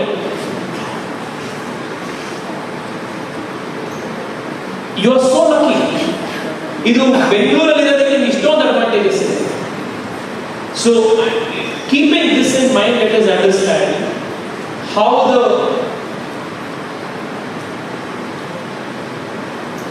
India scenario changed the startups. Why it is important? Okay. Now, for example, how many of you agree that to become a very important voice at the global level, India needs to become economically powerful? World level ಅಲ್ಲಿ ನಮಗೆ strong voice ನಮಗೆ ಬರಬೇಕು ಅಂತಂದ್ರೆ ಶ್ರೀಮಂತ ದೇಶ ಆಗಬೇಕು ಅಂತ ಎಷ್ಟು ಜನ ಅನ್ಸುತ್ತೆ? ಭಾರತ ಕರೆಕ್ಟ್? ಎಲ್ರಿಗೂ ನಮ್ಗೆ ಅನ್ಸುತ್ತೆ. ನಾವು ನಮ್ಮ ದೇಶದ ಹತ್ರ ಪಾಕಿಸ್ತಾನಕ್ಕೆ ಮೊನ್ನೆ ಕೋವಿಡ್ ಆದ್ಮೇಲೆ ಇದೆಲ್ಲ ಆದ್ಮೇಲೆ ಅಕ್ಕಿ ಬೇಳೆ ಗೋಧಿ ತಗೊಂಡ್ಬರಕ್ಕೂ ದುಡ್ಡಿಲ್ಲ ಇವತ್ತಿನ ಸ್ಥಿತಿ ಅದಾವುದು. ಆದ್ರೆ ನಮ್ಮ ದೇಶದಲ್ಲಿ ಕೋವಿಡ್ ಸ್ಟಾರ್ಟ್ ಆದಾಗಿಂದ ಇವತ್ತಿನ ತನಕ 80 ಕೋಟಿ ಜನಕ್ಕೆ ನಮ್ಮ ಪ್ರಧಾನಮಂತ್ರಿಗಳು ಫ್ರೀ ರೇಷನ್ ಕೊಡ್ತಾರೆ. ಅಂಡ್ ನಿನ್ನೆ ಅನೌನ್ಸ್ ಮಾಡಿದ್ರು ಇನ್ನೂ 5 ವರ್ಷ ನಾವು ಕೊಡ್ತೀವಿ. ನಮ್ಮ ಹತ್ರ ಅಷ್ಟು ದುಡ್ಡಿದೆ. ಇಂಪಾರ್ಟೆಂಟೋ ಇಲ್ಲೋ, ನಾವು ಕೋವಿಡ್ ಬಂತು, ನಮ್ಮ ದೇಶದಲ್ಲಿ ಎಲ್ರಿಗೂ ನಾವು ವ್ಯಾಕ್ಸಿನೇಷನ್ ಕೊಡೋದ್ರ ಜೊತೆಗೆ ಬೇರೆ ದೇಶಕ್ಕೆ, ಆಫ್ರಿಕಾ ದೇಶಗಳಿಗೂ ನಾವು ಎಕ್ಸ್ಪೋರ್ಟ್ ಮಾಡಿದ್ವಿ. ಕರೆಕ್ಟ್ ಇಲ್ವೋ? This is the necessity for economic growth. Now how does a country become strong economical? ದೇಶದಲ್ಲಿ ಹೊಸ ಹೊಸ ಕಂಪನಿಗಳು ಬರಬೇಕು. ಕಂಪನಿಗಳು ಬರೋದ್ರಿಂದ ಹೊಸ products and services will get launch. Products and services launch ಆದಾಗ ವ್ಯಾಪಾರ ವಹಿವಾಟಾಗುತ್ತೆ. ಅದರಿಂದ ಎಷ್ಟೋ ಜನಕ್ಕೆ ಉದ್ಯೋಗ ಸಿಗುತ್ತೆ. ಉದ್ಯೋಗ ಸಿಕ್ಕಿದಾಗ ಅವ್ರ ಕೈಗೆ ಹಣ ಸಿಗುತ್ತೆ. ಆ ಹಣ ತಗೊಂಡು ತಿರ್ಗಾ ಏನಾದ್ರು ಪರ್ಚೇಸ್ ಮಾಡ್ತಾರೆ. ಇನ್ನೊಂದ್ಸತಿ ಏನೋ ಪರ್ಚೇಸ್ ಮಾಡಿದಾಗ ಅವರು ಇಡೀ ಒಂದು ಇಕಾನಮಿ ಡಿಮ್ಯಾಂಡ್ ಸ್ಟಾರ್ಟ್ ಆಗುತ್ತೆ. ಒಂದು ವರ್ಚುವಲ್ ಸೈಕಲ್ ಶುರುವಾಗುತ್ತೆ. ಕರೆಕ್ಟ್ ಆಗಿ ಅರ್ಥ ಆಯ್ತಾ ನಾನು ಹೇಳಿದ್ದು? Which is why starting of companies, whether it is industries, whether it is service companies, any of these things, it is extremely crucial to make the country rich. This is at the country level. Now at an individual level, imagine if you have an idea, okay, you think that there is a particular problem and that problem needs to be solved. And you think that, okay, by solving that problem, you will be adding some value to society, and then society can actually pay you for solving that problem. Should you not have the freedom to start an organization, a financial company, to act on your company, on your idea? That is what the startup. If you Zepto ಉದಾಹರಣೆ ಕೊಡಿ, ಏನು Zepto model? ನಮ್ಮ ಮನೆಯಿಂದ ಹತ್ತಿರದಲ್ಲಿರುವಂತ ಅಂಗಡಿಗೆ ಹೋಗಿ ನಮ್ಗೆ ತಗೊಂಡ್ಬರಕ್ ಸೋಮಾರ್ತನ, ಅದಕ್ಕೆ 10 ನಿಮಿಷದಲ್ಲಿ ಅವನೇ ತಗೊಂಡ್ಬಂದು ಕೊಡ್ತಾನೆ. ಕರೆಕ್ಟ್ ಅಲ್ಲೇ? This is essentially what Zepto is trying to solve. ಅಮ್ಮ ಹೇಳ್ತಾರೆ ಮನೆಯಲ್ಲಿ, ಅಲ್ಲೋ ಶೆಟ್ರಂಗ್ ಇದೊಂದು ಕಟ್ಸ್ಕೊಂಬಾರ ಅಂತ, ಹೋಗಮ್ಮ ಅಂತೀವಿ. ಈಗ ಅಮ್ಮ ಹೇಳೋದೇ ಇಲ್ಲ, ಅಮ್ಮ Zepto ಹೊಡಿತಾರೆ. ಇವ್ನಿಗೆ ಹೇಳಿ ಯಾಕೆ ತಲೆ ಕೆಡಿಸ್ಕೊಳ್ಳೋದು? This is exactly the problem that Zepto has solved. Correct ಅಲ್ಲೇ? ಇದೇ ತರ ನೀವು ಯಾವುದೇ ಸ್ಟಾರ್ಟ್ಅಪ್ ತಗೊಂಡ್ರೆ there is a particular innovative problem that they are trying to solve, and they are using technology to scale. Now, which is why it is very, very important, finding innovative solutions to real-time problems. ನೀವು ಬೆಂಗಳೂರಲ್ಲಿ Uber, Ola, taxi for sure ಈ ಕಂಪ್ನಿಗಳು ಬರೋದಕ್ಕಿಂತ ಮುಂಚೆ ನಮ್ದಂತೂ ಮತ್ತೆ ಹೋಗ್ಬಿಟ್ಟಿದೆ ಇವಾಗ ಹೆಂಗಿತ್ತು ಅಂತ. ನಮ್ಮ ಜನರೇಷನ್ ನಮಗೆ ನಾವು ಅಭ್ಯಾಸನೇ ಇದಕ್ಕೆ ಆಗೋದಿರೋದು. But before the startups came, to book a cab you would have to call a particular landline, you would have to tell him that address, and then then they would see if the driver was available nearby in that area, because there was no technology interface to find a match, a demand with the supply. And ಇದೆಲ್ಲ ಆದ್ಮೇಲೆ ಅವನಿಗೆ ನೀವು ಯಾವ್ದಾದ್ರು address ಹೇಳಿದ್ರೆ ಅವನು ಆ ಜಾಗಕ್ಕೆ ಬಂದ ಮೇಲೆನೇ ಗ್ಯಾರಂಟಿ. ಯಾಕೆಂದ್ರೆ ಅವನಿಗೆ GPS ಲೊಕೇಶನ್ ಇರ್ತಿರ್ಲಿಲ್ಲ, ಅವನಿಗೆ ಎಲ್ಲಿ ಬರಬೇಕು ಅಂತ ಗೊತ್ತಿರಲಿಲ್ಲ. But today, thanks to GPS, thanks to UPI, thanks to internet, there are platforms like Uber and Ola, Namayatri, which is matching a demand with a supply. So it's innovation and solving problems. That is essentially what has happened because of the startup revolution. Now, what has the government done to support this? There are 3 things. One thing, there's an infrastructure that is needed for startups to survive and work. That infrastructure is of 2 kinds. One is the digital infrastructure, the second is the physical infrastructure. Second, suppose somebody amongst you here has an idea to start a business, right? What is the first thing that you need to execute your business? What do you need? Planning. You need money, right? You need capital. So you need funding. So the second support that the government is providing is the capital support, the funding support. The third thing is there are certain businesses, certain ideas that you can execute at a small level, but then there are certain ideas that you only can execute at scale, and to execute at scale you will need industry level support. You will need support from, say suppose I was being told that they were explaining, the principal was explaining how many patents were filed, how many applications were filed. Suppose you have done some cutting edge research. Now you need to protect your intellectual property. So you need patent laws to protect your intellectual property. So the government has provided 3 kinds of support under the leadership of the Prime Minister over the last 9 years. 1, physical infrastructure and digital infrastructure. Second, funding and capital support. Third, industry level partnership and legal framework setting up so that if you want to do something, your ideas are protected. Now let us understand what these 3 are and how did they work. Now the government started on 2016 January is when the Startup India initiative was launched. Now, in the last 5 years, about 13,000 crore rupees is the funding that the startups have received. 13,000 crore rupees, this is just the government of India funding that is there.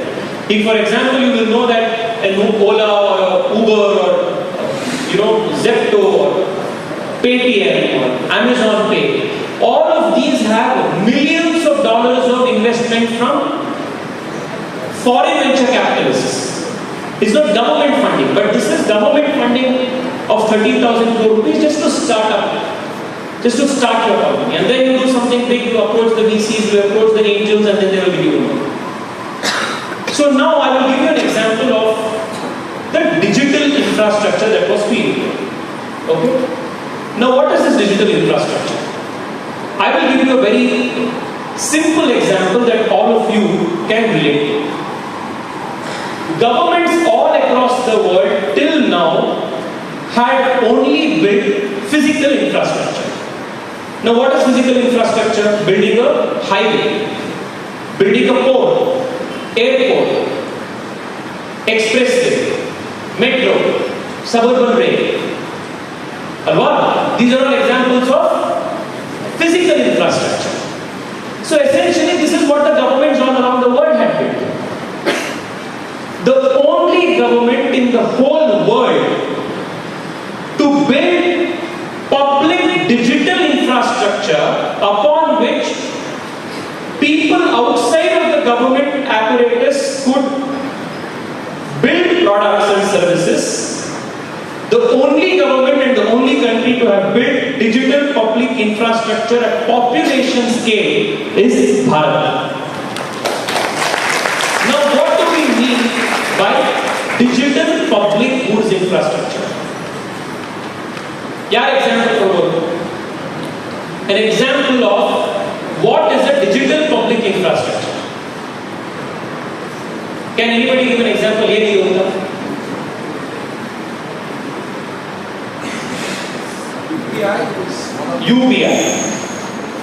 UPI is a brilliant example. Aadhaar is another example. Now, government 2014 ali Prime Minister power. The very first thing that he realized was that about 50% of the country's population did not have access to as basic a facility as a bank account. Bank account 50% of the population did not have. That too 70 years after independence. Now, if you don't have a bank account, what happens immediately? You will not have access to formal banking system. You will have no savings. You will have no access to insurance. If you want to start a business, you will have no access to institutional credit. Bank allo loan ತಗೊಳ್ಳೋಕ್ಕಾಗಲ್ಲ, business ಶುರು ಮಾಡೋಕ್ಕಾಗಲ್ಲ. ಅವಾಗ ನೀವೇನು ಮಾಡಬೇಕು? ಯಾರೋ private ಮನಿ lender ಹತ್ರ ಹೋಗ್ತೀರಾ. Private ಮನಿ lender ಹತ್ರ ಹೋದ್ರೆ 18%, 20%, 24% ಬಡ್ಡಿಗೆ ದುಡ್ಡು ಇಸ್ಕೊಳ್ಬೇಕಾಗತ್ತೆ. ಎಷ್ಟೋ ಜನ ರೈತರ ಮಕ್ಕಳಿದ್ರೆ ನಿಮಗೆ ಗೊತ್ತಿರುತ್ತೆ ಕಷ್ಟ ಏನು ಅಂತ. ಸೊ ಬ್ಯಾಂಕ್ ಅಕೌಂಟೇ ಇರಲಿಲ್ಲ. ಬ್ಯಾಂಕ್ ಅಕೌಂಟ್ ಮಾಡಬೇಕು ಅಂದ್ರೆ ಏನ್ ಬೇಕು? ನೀವು ಯಾರು ಅಂತ ಐಡೆಂಟಿಫೈ ಮಾಡಕ್ಕೆ ನಿಮಗೆ ಈಗ ನಾವು ಆಧಾರ್ ಕಾರ್ಡ್ ಅಂತ ಹೇಳ್ತಿದ್ದೀವಿ. ಬಟ್ ಯಾರು ಅಂತ ನೀವು ನಿಮ್ಮನ್ನು ಐಡೆಂಟಿಫೈ ಮಾಡಕ್ಕೆ ನಿಮ್ಮೊಂದು ಐಡೆಂಟಿಟಿ ಕಾರ್ಡ್ ಬೇಕಿತ್ತಲ್ಲ, ಅದೇ ಇರಲಿಲ್ಲ. ಸೊ ವಾಟ್ ಬ್ಯಾಂಕಿಗೆ ಹೋಗಿದ ತಕ್ಷಣ ನಿಮ್ಮ ಹತ್ರ ಒಂದು ಫಾರ್ಮ್ ಬರೆಸ್ತಾರೆ. ಆ ಫಾರ್ಮ್ ಏನು? KYC ಅಂತ. ಕರೆಕ್ಟಾ? KYC ಅಂದ್ರೇನು? Know your customer. So you need to establish that a person who claims to be X is indeed X. So how do you prove that? You need an identity card. How do you give an identity card and prove that person with him? We use the power of digital. We use biometrics. We use fingerprints. We use eye detection. ಇದೆಲ್ಲವನ್ನು ಮಾಡಿ biometrics use ಮಾಡಿ we prove that if this person who claims to be X is indeed this person. And because it was digitized, it became so easy to verify the identity of an individual. And the government did that at population scale. And by population scale, 140 ಕೋಟಿ ಭಾರತೀಯರಿಗೆ identity ಕೊಟ್ಟಿದೆ.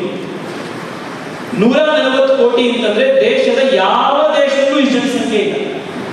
Imagine this we accomplished. There was a recent study which said that if there was no digital, if there was no Aadhaar, and if there was no UPI, Jan-Dhan accounts creation, 49 crore, close to 50 crore Jan-Dhan accounts which got created in 5 years.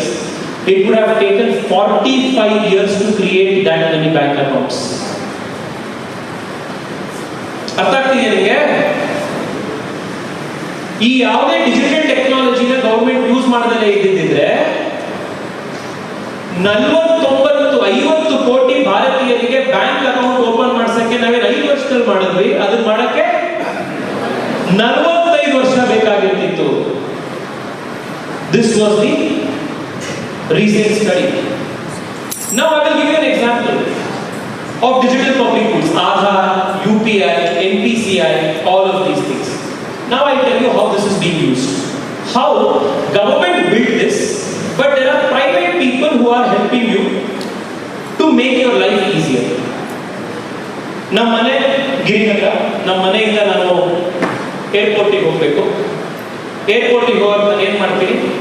Mobile ತೆಗಿತೀನಿ, Uber application open ಮಾಡ್ತೀನಿ. Uber application ಅಲ್ಲಿ ನಾನು cab book ಮಾಡ್ತೀನಿ. The cab is in front of my house 10 minutes later. ನಾನು ಕ್ಯಾಬಲ್ಲಿ ಹೋಗ್ತಾ ಇದ್ದೀನಿ. ಕ್ಯಾಬಲ್ಲಿ ಹೋಗ್ಬೇಕಾದ್ರೆ ನನಗೆ ಟೋಲ್ ಸಿಗುತ್ತೆ. ಟೋಲ್ ನಾನು ಹೇಗೆ ಪೇ ಮಾಡ್ತಿದ್ದೀನಿ? ಫಾಸ್ಟ್ ಟ್ಯಾಗ್ ಅಲ್ಲಿ ಪೇ ಮಾಡ್ತಾ ಇದ್ದೀನಿ. ಫಾಸ್ಟ್ ಟ್ಯಾಗ್ ಯಾವ್ದು ಕನೆಕ್ಟ್ ಆಗಿದೆ? UPI ಕನೆಕ್ಟ್ ಆಗಿದೆ. UPI ಬ್ಯಾಕ್ಗ್ರೌಂಡ್ ಯಾವ್ದಿದೆ? ಆಧಾರ್ ಇದೆ, ಬ್ಯಾಂಕ್ ಅಕೌಂಟ್ ಇದೆ. ಯಾಕೆ ಬ್ಯಾಂಕ್ ಅಕೌಂಟಿಗೆ ಏನ್ ಮಾಡ್ತೀವಿ ನಾವು? 3 things. JAM, JAM. What is this JAM? Jan-Dhan, Aadhaar, Mobile. So ನಾನು ಟೋಲ್ ಪಾಸ್ ಮಾಡಿದೆ. ಟೋಲ್ ಪಾಸ್ ಮಾಡಿದ ತಕ್ಷಣ ಆಟೋಮ್ಯಾಟಿಕ್ ಆಗಿ ಕಟ್ ಆಯ್ತು ನಿಮ್ಮ ಬ್ಯಾಂಕ್ ಅಕೌಂಟ್ ಇಂದ. either your bank account or the cab driver's bank account, whatever is the case may be, the money is deducted. Now then you go to the airport. ಅಲ್ಲಿ ಹೋಗಿದ ತಕ್ಷಣ ನಿಮಗೆ boarding pass ಇದೆ. ನೀವು board ಅಲ್ಲಿ enter ಆಗಬೇಕಾದ್ರೆ ಪೊಲೀಸ್ನವರು ಅಲ್ಲಿ ಇದನ್ನ ಕೇಳ್ತಾರೆ, ID ಐ.ಡಿ. ಕಾರ್ಡ್ ತೋರಿಸಿ ಅಂತ. ಐ.ಡಿ. ಕಾರ್ಡ್ ನೀವು ಎಲ್ಲಿ ತೋರಿಸ್ತಾ ಇದ್ದೀರಾ ಈಗ? DigiLocker. Because you don't have to carry your original cards to Digi Locker and those you enter. ಅಲ್ಲಿ ಹೋಗಿದ ತಕ್ಷಣ ಬೋರ್ಡಿಂಗ್ ಲೈನ್ ನಿಂತ್ಕೋತೀರಾ. You want to enter the ಇದು ಯಾವ ಲೈನ್ ಹೋಗ್ತೀರಾ? ಡಿಜಿ ಯಾತ್ರಾ ಹೋಗ್ತೀರಾ. Right? Starting from booking your airline ticket on a MakeMyTrip to booking a cab on Uber, to using a FASTag, to using DigiYatra, every single product is built on the digital public infrastructure base that the government built. And all of these products, whether it is DigiYatra, whether it is PhonePe, whether it is Uber, whether it is Ola, all of these are private companies which have built products and solutions. This is essentially what has driven the country's startup ecosystem. Because if Zepto ಮಾಡಬೇಕು ಅಂದ್ರೆ immediate ಆಗಿ you have to make a payment. UPI ಗೆ payment ಹೇಗೆ ಮಾಡ್ತೀರಾ? If your general account Aadhaar mobile is not connected, how will you use say Zerodha to invest? How will you use any platform to do trading? You have to establish your KYC. KYC is established to Aadhaar. So this is the only example in the world where government has built a public digital infrastructure over which all of you as young thinking minds can build products. And I forgot one more thing. If somebody in the airport asks you, airplane ಹತ್ತಕ್ಕಿಂತ ಮುಂಚೆ Covid vaccination certificate ತೋರ್ಸಪ್ಪ ಅಂದ್ರೆ ನೀವು CoWIN application ಅಲ್ಲಿ after your second vaccination dose ನಿಮಗೆ WhatsApp ಗೆನೇ direct ಆಗಿ ಬಂದಿರುವಂತ ಮೋದಿಜಿ ನಗ್ತಾ ಇರುವಂತ photo ಇರುವಂತ ನಿಮ್ಮ ವ್ಯಾಕ್ಸಿನೇಷನ್ ಸರ್ಟಿಫಿಕೇಟ್ ನೀವು ತೋರಿಸ್ತೀರಿ. even that is powered by the digital infrastructure. I was in Norway recently, just a couple of months ago. The whole of Norway's population is less than the population of Bengaluru. And Norway found it unbelievable that India could achieve the world's largest vaccination drive in the shortest period of time, in the most seamless manner, with the cheapest rates for 140 crore people. We could do it because of digital. So this is the power of having a infrastructure process. Now there were so many things that the government did. Like for example, if you want to do a startup project, I'll give you an example. One of these big challenges that startups will face. Delivery into ಒಂದು app ಇದೆ ಗೊತ್ತಾ? ಎಷ್ಟು ಜನ ಕೇಳಿದ್ದೀರಾ delivery ಅಂತ? ಏನು ಮಾಡುತ್ತೆ delivery app? Delivery ಮಾಡುತ್ತೆ ಅಲ್ವಾ? ಒಂದು ಊರಿಂದ ಇನ್ನೊಂದು ಊರಿಗೆ ಟ್ರಾನ್ಸ್ಪೋರ್ಟ್ ಮಾಡ್ತಾರೆ. ಲೆಟ್ಸ್ ಟ್ರಾನ್ಸ್ಪೋರ್ಟ್ ಅಂತ ಒಂದು ಆ್ಯಪ್ ಇದೆ, ಕೇಳಿದ್ದೀರಾ? ಪೋರ್ಟರ್ ಅಂತ ಇದೆ, ಕೇಳಿದ್ದೀರಾ? ನಾನು ಗಿವ್ ಯು ಎಕ್ಸಾಂಪಲ್. ಈಗ ನೀವು ಬೆಂಗಳೂರಲ್ಲಿ ಯಾವುದೋ ಪ್ರಾಡಕ್ಟ್ ಅನ್ನು ಮ್ಯಾನುಫ್ಯಾಕ್ಚರ್ ಮಾಡ್ತಾ ಇದ್ದಾರೆ, ಅದನ್ನ ನೀವು ಉತ್ತರ ಪ್ರದೇಶಿಗೆ ತಮಿಳುನಾಡಿಗೆ ಮಾರಾಟ ಮಾಡಬೇಕು.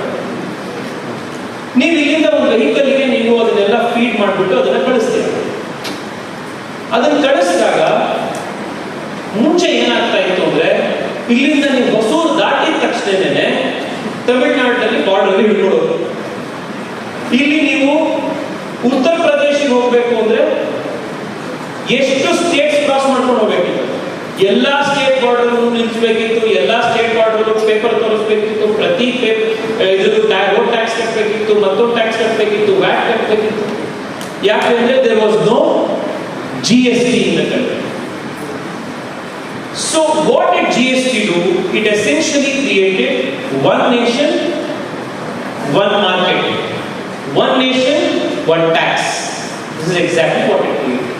Now by making this infrastructure available, you now have apps and products like delivery, porter, let's transport, because you can book something here. I'll give you an example. Yesterday I booked something on on Amazon day before yesterday. Okay, they attempted a delivery at home yesterday, and ನಮ್ಮ ಮನೆಯಲ್ಲಿ ಯಾರು ಇರಲಿಲ್ಲ, so the delivery was not successful. So they attempted another delivery yesterday evening and it got failed. And ನಾನು ರಾತ್ರಿ ಹೋಗ್ಬಿಟ್ಟು ಮೊಬೈಲಲ್ಲಿ ನಾನು ವಾಪಸ್ ನನ್ನ ಅಮೆಝಾನ್ ಅಕೌಂಟ್ ನೋಡಿದ್ರೆ ಪ್ರಾಡಕ್ಟ್ ಎಲ್ಲಿದೆ ಅಂದ್ರೆ ವಾಪಸ್ ಹೈದರಾಬಾದ್ ಹೋಗ್ಬಿಟ್ಟಿದೆ. I am sure in your experience also would have seen this. Imagine how easily these companies are sending one product that you have ordered from Bangalore.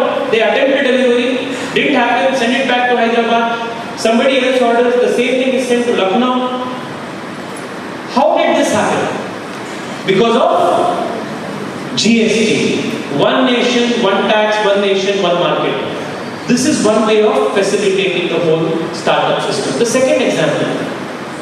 Suppose you start a company, okay? And you realize that your company is failing. Your company is not doing well. What is the option you have?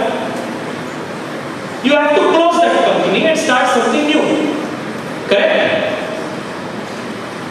If a particular idea or a particular venture is not succeeding, the quicker you close it and move on to the next one, the better it is for you. But believe me when I say this, before the government introduced the insolvency bankruptcy code, okay, which helps you to start a company easily and close a company easily, Bharat ದೇಶದಲ್ಲಿ ಹೊಸ company ಶುರು ಮಾಡಕ್ಕೆ ನಿಮ್ಗೆ 8 ತಿಂಗಳಾಗ್ತಾ ಇತ್ತು, company close ಮಾಡಕ್ಕೆ 3 ವರ್ಷ ಬೇಕಾಗ್ತಿತ್ತು. Can you believe this?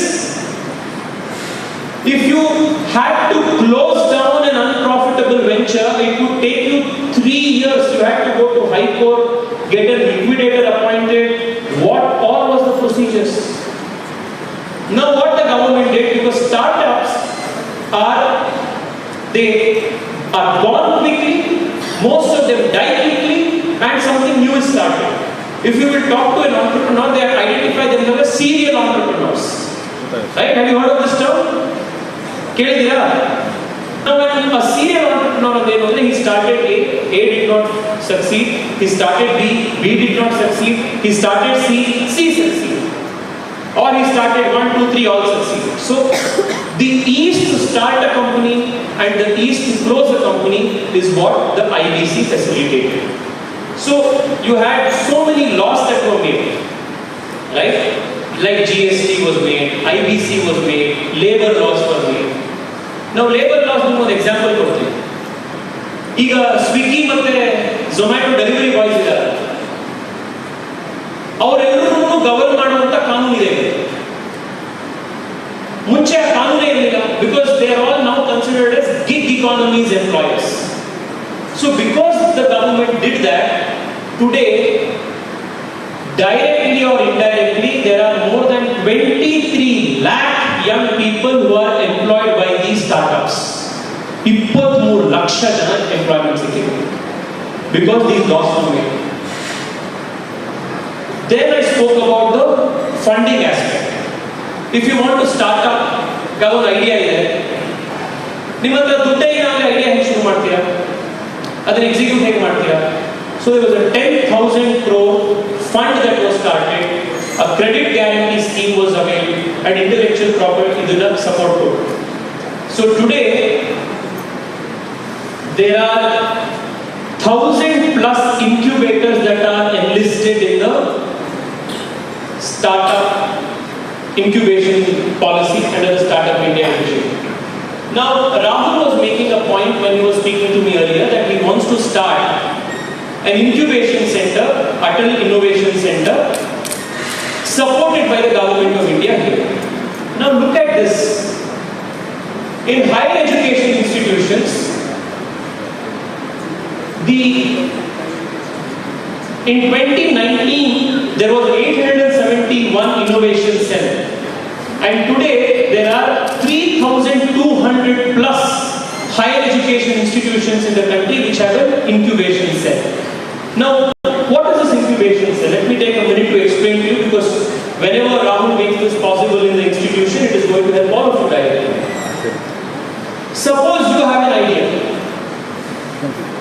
Like two girls here, two boys here, you come together, want to start something new.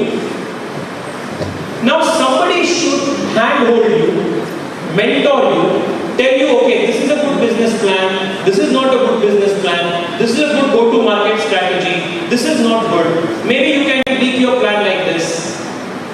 Okay, why don't you try a small pilot, right? To explain all of this to you and to support you, you need what is called as an incubation center. Before you go to the market, the product and the idea or the service is tested. And most of these successful companies are out of college companies. So where does innovation start? Innovation starts at your first year. And through the 4 years that you're in college, you would have worked on an idea, gotten some networking support, got some funding support, mentoring support, and by the time you get out of college the 4th year, you need not stand in queue for campus placement. You yourself can come here to campus and hire 4 other people to start your own startup. That is the idea behind the higher education institution startup. The support forms. I told you, this is what it is: orientation, awareness, exposure visits, trainings, workshops, resource access, all of this. Now, that most of the startups in India are not coming only from Bengaluru or cities like this. It comes from tier 1 and tier 2 cities. Just look at this.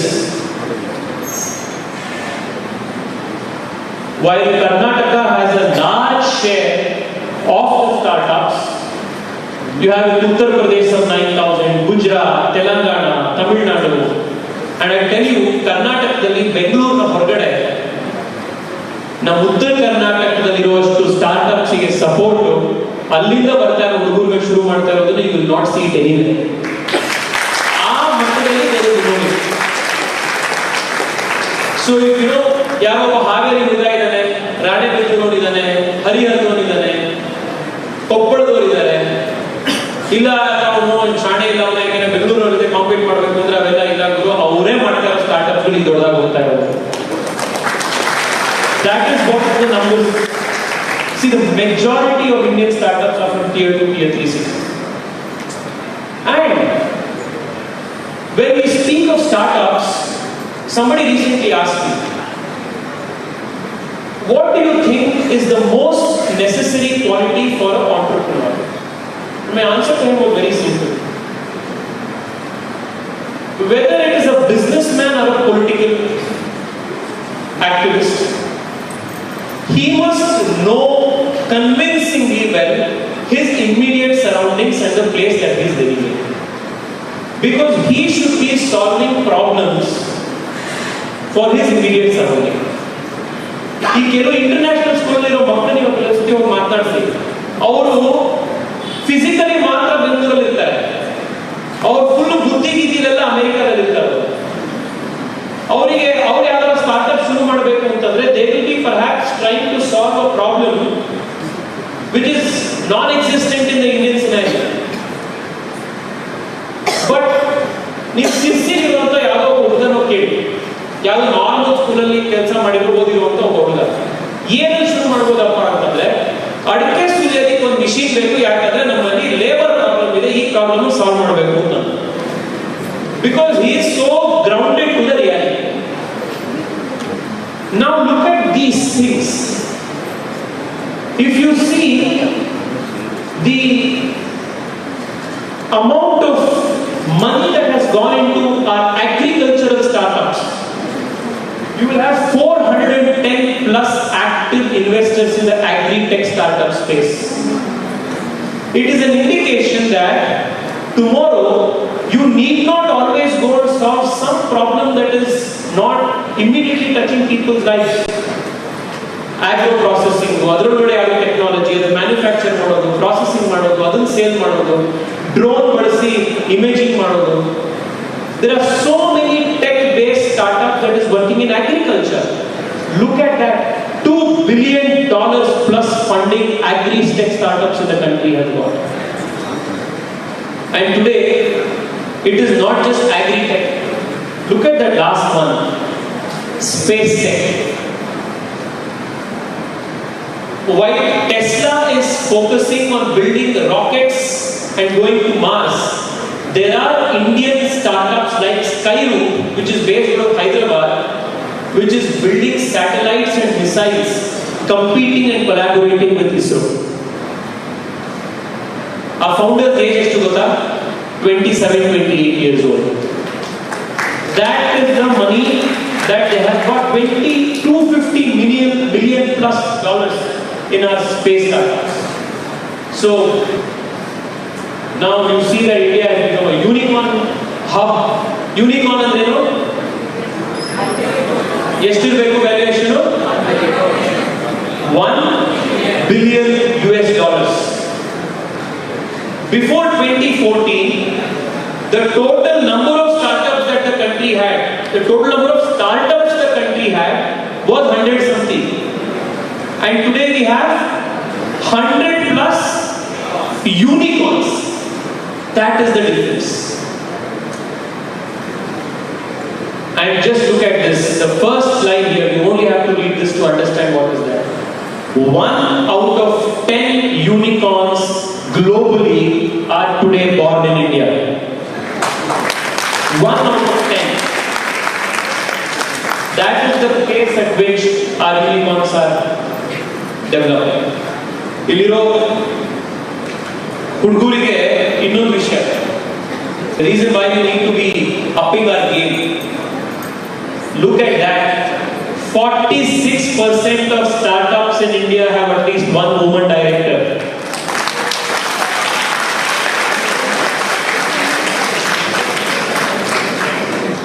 So at the leadership levels, people who are starting this up. So see this, the Startup India revolution is not just a Bengaluru urban male phenomenon. It is a pan-India phenomenon with tier 1, tier 2 cities participating in a large manner, and it is breaking gender barriers because more than 46% of startups have more than one woman director. That is the level to which the startup revolution has percolated. Just look at this one slide. In 2014, the total funding amount that Indian startups had got was $5 billion. 2023, how much? How much? From $5 billion to $141 billion. That is the India startup story. We had 350 startups in 2014. We today have 1 lakh plus startups. We had 4 unicorns in 2014 and we have 100 plus unicorns in 2023. Now when people ask you, what is the magic that Narendra Modi has done for the young people of this country, this is what you must be telling, that Narendra Modi has given wings to young people to fly high and make their dreams come true. This is what has happened. Now, I only want to leave you all with last one thought. Okay? Now, ಬರೀ ನಮ್ಮ ಬೆಂಗಳೂರಲ್ಲಿ growth ಆಗಿರೋ startups ನಮ್ಮ ಇಂಡಿಯಾದಲ್ಲಿ grow ಆಗಿರೋ domestic startups ಇದೆಯಲ್ಲ, in 2022 alone they have created 2.69 lakh jobs. Imagine why it is so important. Just take a minute, okay? You guys have finished your 12th, you wrote your CET, you came here, ಸಾಲ ವಸೂಲ ಏನೋ ಮಾಡಿ ತಂದೆ ತಾಯಿಗಳು ನಿಮ್ಮನೆಗೆ ಕಳಿಸಿದ್ದಾರೆ. ಎಷ್ಟೋ ಜನ education loans ತಗೊಂಡು ಬಂದಿರ್ತೀರ. ಆ ಕಷ್ಟ ಯಾರಾದ್ರೂ ಗೊತ್ತಿದ್ರೆ ನಿಮಗೆ ಅದ್ರದ್ದು ಇಂಪಾರ್ಟೆನ್ಸ್ ಏನು ಅಂತ ಗೊತ್ತಾಗುತ್ತೆ. ಸ್ಕೂಲ್ ಫೀಸ್ ಕಟ್ಟಬೇಕು, ಕಾಲೇಜ್ ಫೀಸ್ ಕಟ್ಟಬೇಕು ಅಂತ ಎಷ್ಟೋ ಸತಿ ಒಡವೆ ಗಿರ್ವಿ ಇಟ್ಟಿರ್ತಾರೆ, ಜಾಗ ಇಟ್ಟು ಯಾವುದೋ ಲೋನ್ ತಗೊಂಡಿರ್ತಾರೆ, ನಿಮ್ಗೆ ಹಾಸ್ಟೆಲ್ ಫೀಸ್ ಸಪ್ರೇಟ್ ಆಗಿ ಕಟ್ತಿರ್ತಾರೆ. ಕಷ್ಟಪಟ್ಟು ಏನೇನೋ ಮಾಡಿ ಇಲ್ಲ ಮಗನಿಗೆ ಇಸಿನೇ ಬೇಕು, ಕಂಪ್ಯೂಟರ್ ಸೈನ್ಸೇ ಬೇಕು ಅಂತ ಕೈ ಹಿಡಿದು ಕಾಲು ಹಿಡಿದು ನಿಮ್ಮನ್ನು ಸೇರಿಸಿರ್ತಾರೆ. 4 ವರ್ಷ ಕಂಪ್ಲೀಟ್ ಆಗುತ್ತೆ. 4 ವರ್ಷ ಕಂಪ್ಲೀಟ್ ಆದ್ಮೇಲೆ ನಿಮ್ಮನ್ನ ಹೈಯರ್ ಮಾಡಕ್ಕೆ ಕಂಪನಿನೇ ಇರಲಿಲ್ಲ ಅಂತಂದ್ರೆ ಎಲ್ಲಿ ಹೋಗ್ತೀರಾ ನೀವು? The reason why the startup revolution is important is because just homegrown startups can create 2.69 lakh jobs for young people and freshers, which is why this is so important. Now, who are the people driving this? Who are the people driving this? And why was it important for us to make this presentation in this college campus and not in any other place where we would have had an older crowd? The startup revolution is being led by young India. It is not the creation of the old. It is the youngsters of India who are leading India's startup revolution. Look at this. Most of the startup founders are in the age group of 26 to 35 years. 26 to 35 years age group ಅವರೇ startup ಇಂಡಿಯಾದ lead ಮಾಡ್ತಾ ಇದ್ದಾರೆ. Also you will see 20 to 25 years ಅಲ್ಲಿ 15% startup founders ಇದ್ದಾರೆ. People who are maybe a few years older than you, they are all founders of startups today. So when I spoke earlier and I told you to dream big, and dream so big that you want to dominate the world with your idea, I am telling you that it is possible because there are millions of other young Indians of your age who are trying to dream something like that and also are achieving it. The purpose of this presentation, friends, is to instill in you hope, belief that you can do it. If somebody 22 years old is founding a startup, why can't you? This is the only thought that I want to implant.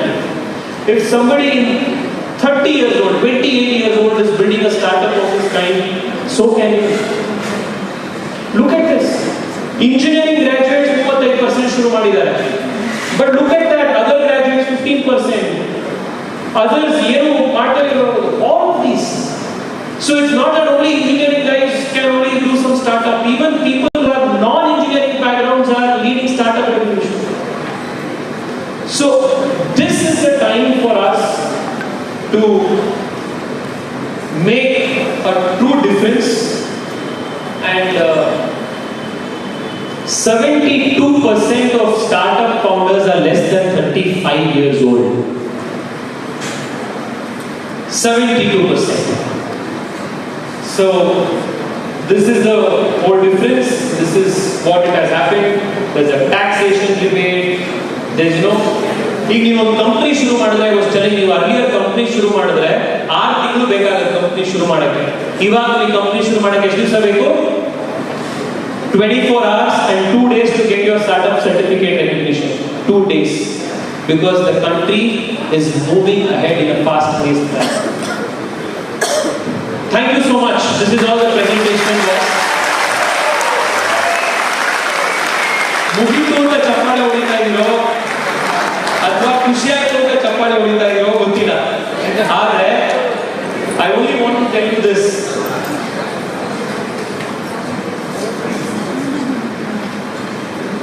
I take a minute, but I'll explain this to you because it's very important. There's this book called Outliers. I was reading this recently. ಆ ಬುಕ್ಕಲ್ಲಿ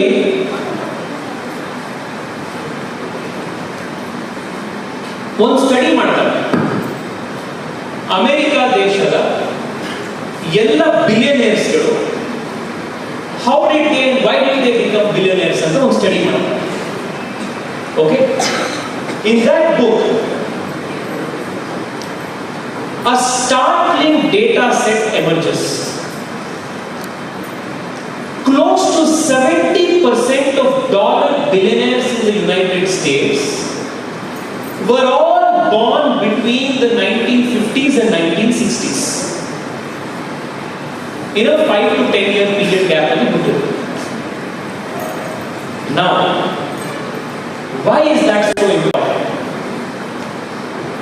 Because the generation that was born before that generation could not completely leverage and take advantage of the internet and the dot-com boom because they were too old, and the generation that came after them were too young to leverage that dot-com boom and the internet boom.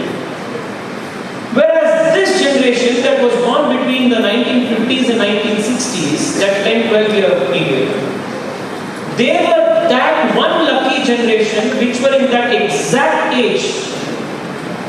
They were in that exact productive contributing age group where they could take a risk and start something, and they had the age on their side to leverage something and build something. Now, why is that important for us? Friends, the generations before us had to struggle to make their ends meet. And they did not have the opportunities like the Startup India revolution when they started out. I will give you a very, very small example. ಒಂದು ವಾರ 10 ದಿವಸದಿಂದ ನಮ್ಮ ಮನೆಯಲ್ಲಿ ಈ ಯಾವುದೋ ಇದನ್ನು clear ಮಾಡ್ತಾ ಇದ್ದಾರೆ, ಹಳೆ ಕಬರ್ಗಳು.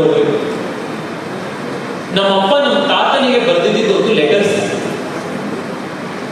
ಏನ್ ಬರೆದಿರ್ಬೋದಪ್ಪ ನಮ್ಮಪ್ಪ ಲೆಟರ್ ಅಂತ ಬಹಳ ಕ್ಯೂರಿಯಾಸಿಟಿ ಓಪನ್ ಮಾಡಿ ತೆಗೆದು ನೋಡಿದ್ರು. ನಮ್ಮಪ್ಪ ನಮ್ಮ ತಾತನ ಬರೆದಿದ್ದ ಲೆಟರಲ್ಲಿ ₹4 ₹5 ಮನಿ ಆರ್ಡರ್ ಮಾಡಿ ಅಂತ ನಮ್ಮಪ್ಪ ನಮ್ಮ ತಾತನಿಗೆ ಲೆಟರ್ ಬರೆದಿದ್ರು. ಅದಕ್ಕೆ ನಮ್ಮ ತಾತ ರಿಪ್ಲೈ ಮಾಡಿದ್ರು, ನೀನು ₹6 ಕೇಳ್ತಾ ಇದೆಯಾ, ಆದ್ರೆ ಈ ಸದ್ಯಕ್ಕೆ ₹6 ಕೊಡಕ್ ಆಗ್ತಾ ಇಲ್ಲ, ₹4 ಕಳಿಸ್ತಾ ಇದ್ದೀನಿ, ₹4 3 ದಿವಸ ಆದ್ಮೇಲೆ ಬರುತ್ತೆ, ₹4 ಹೆಂಗ್ ಖರ್ಚು ಮಾಡ್ತೀಯಾ ಏನು ಅನ್ನೋದನ್ನೆಲ್ಲ ಲೆಕ್ಕ ಬರ್ದಿಡು, ಇದನ್ನೆಲ್ಲ ಮಾಡಿ ಹೇಳಿ ಮನಿ ಆರ್ಡರ್ ಕಳಿಸ್ತಿದ್ದೀನಿ ಅಂತ ಬರ್ದಿದ್ರು. ನೀವು ನಿಮ್ಮ ಮನೆಗೆ ಹೋಗಿ ನಿಮ್ಮಪ್ಪ ಅಮ್ಮನ ಹತ್ರ ಕತೆ ಕೇಳಿ, ಅವರು ಎಕ್ಸಾಕ್ಟ್ ಸೇಮ್ ಟು ಸೇಮ್ ಇದೇ ಸ್ಟೋರಿ ನಿಮ್ಮ ಮನೆಗೂ ಹೇಳ್ತಾರೆ. Because that was the reality of that generation. ಇವತ್ತು ₹4 ಕಳಿಸೋದಕ್ಕೆ ಯಾರಿಗೂ ಕಷ್ಟ ಇಲ್ಲ.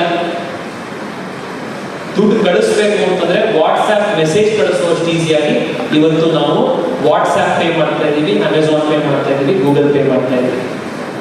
This is the whole difference between the previous generation and today's generation. When Narayan Murthy started out to build Infosys, it took him 3 years and 50 trips to Delhi to import 5 computers. And today, you can start a company in less than 2 days and get a startup registration and also get funding from the bank of your choice if your idea has worked. We are living in golden times. Which is why it is important to understand not only the work that the government has done to facilitate all of this, but most importantly to understand our own responsibilities. Amazing time later. I can't even explain to you how important this time is. I mean, it may sound like I am repeating the same thing again and again, but I will only say this, that यही समय है, सही समय है, ये भारत का समय है.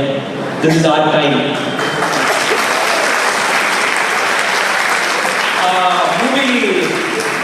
गली बॉय मूवी ने ಹೇಳ್ತಾನೆ ಗೊತ್ತಾ, अपना टाइम आएगा, हाँ अपना टाइम आ चुका, यही अपना टाइम है. This is our time. This is India's time. Make the best use of this time and build for yourself and build for India and build for the world. Thank you so much, AMC, for being such a wonderful audience.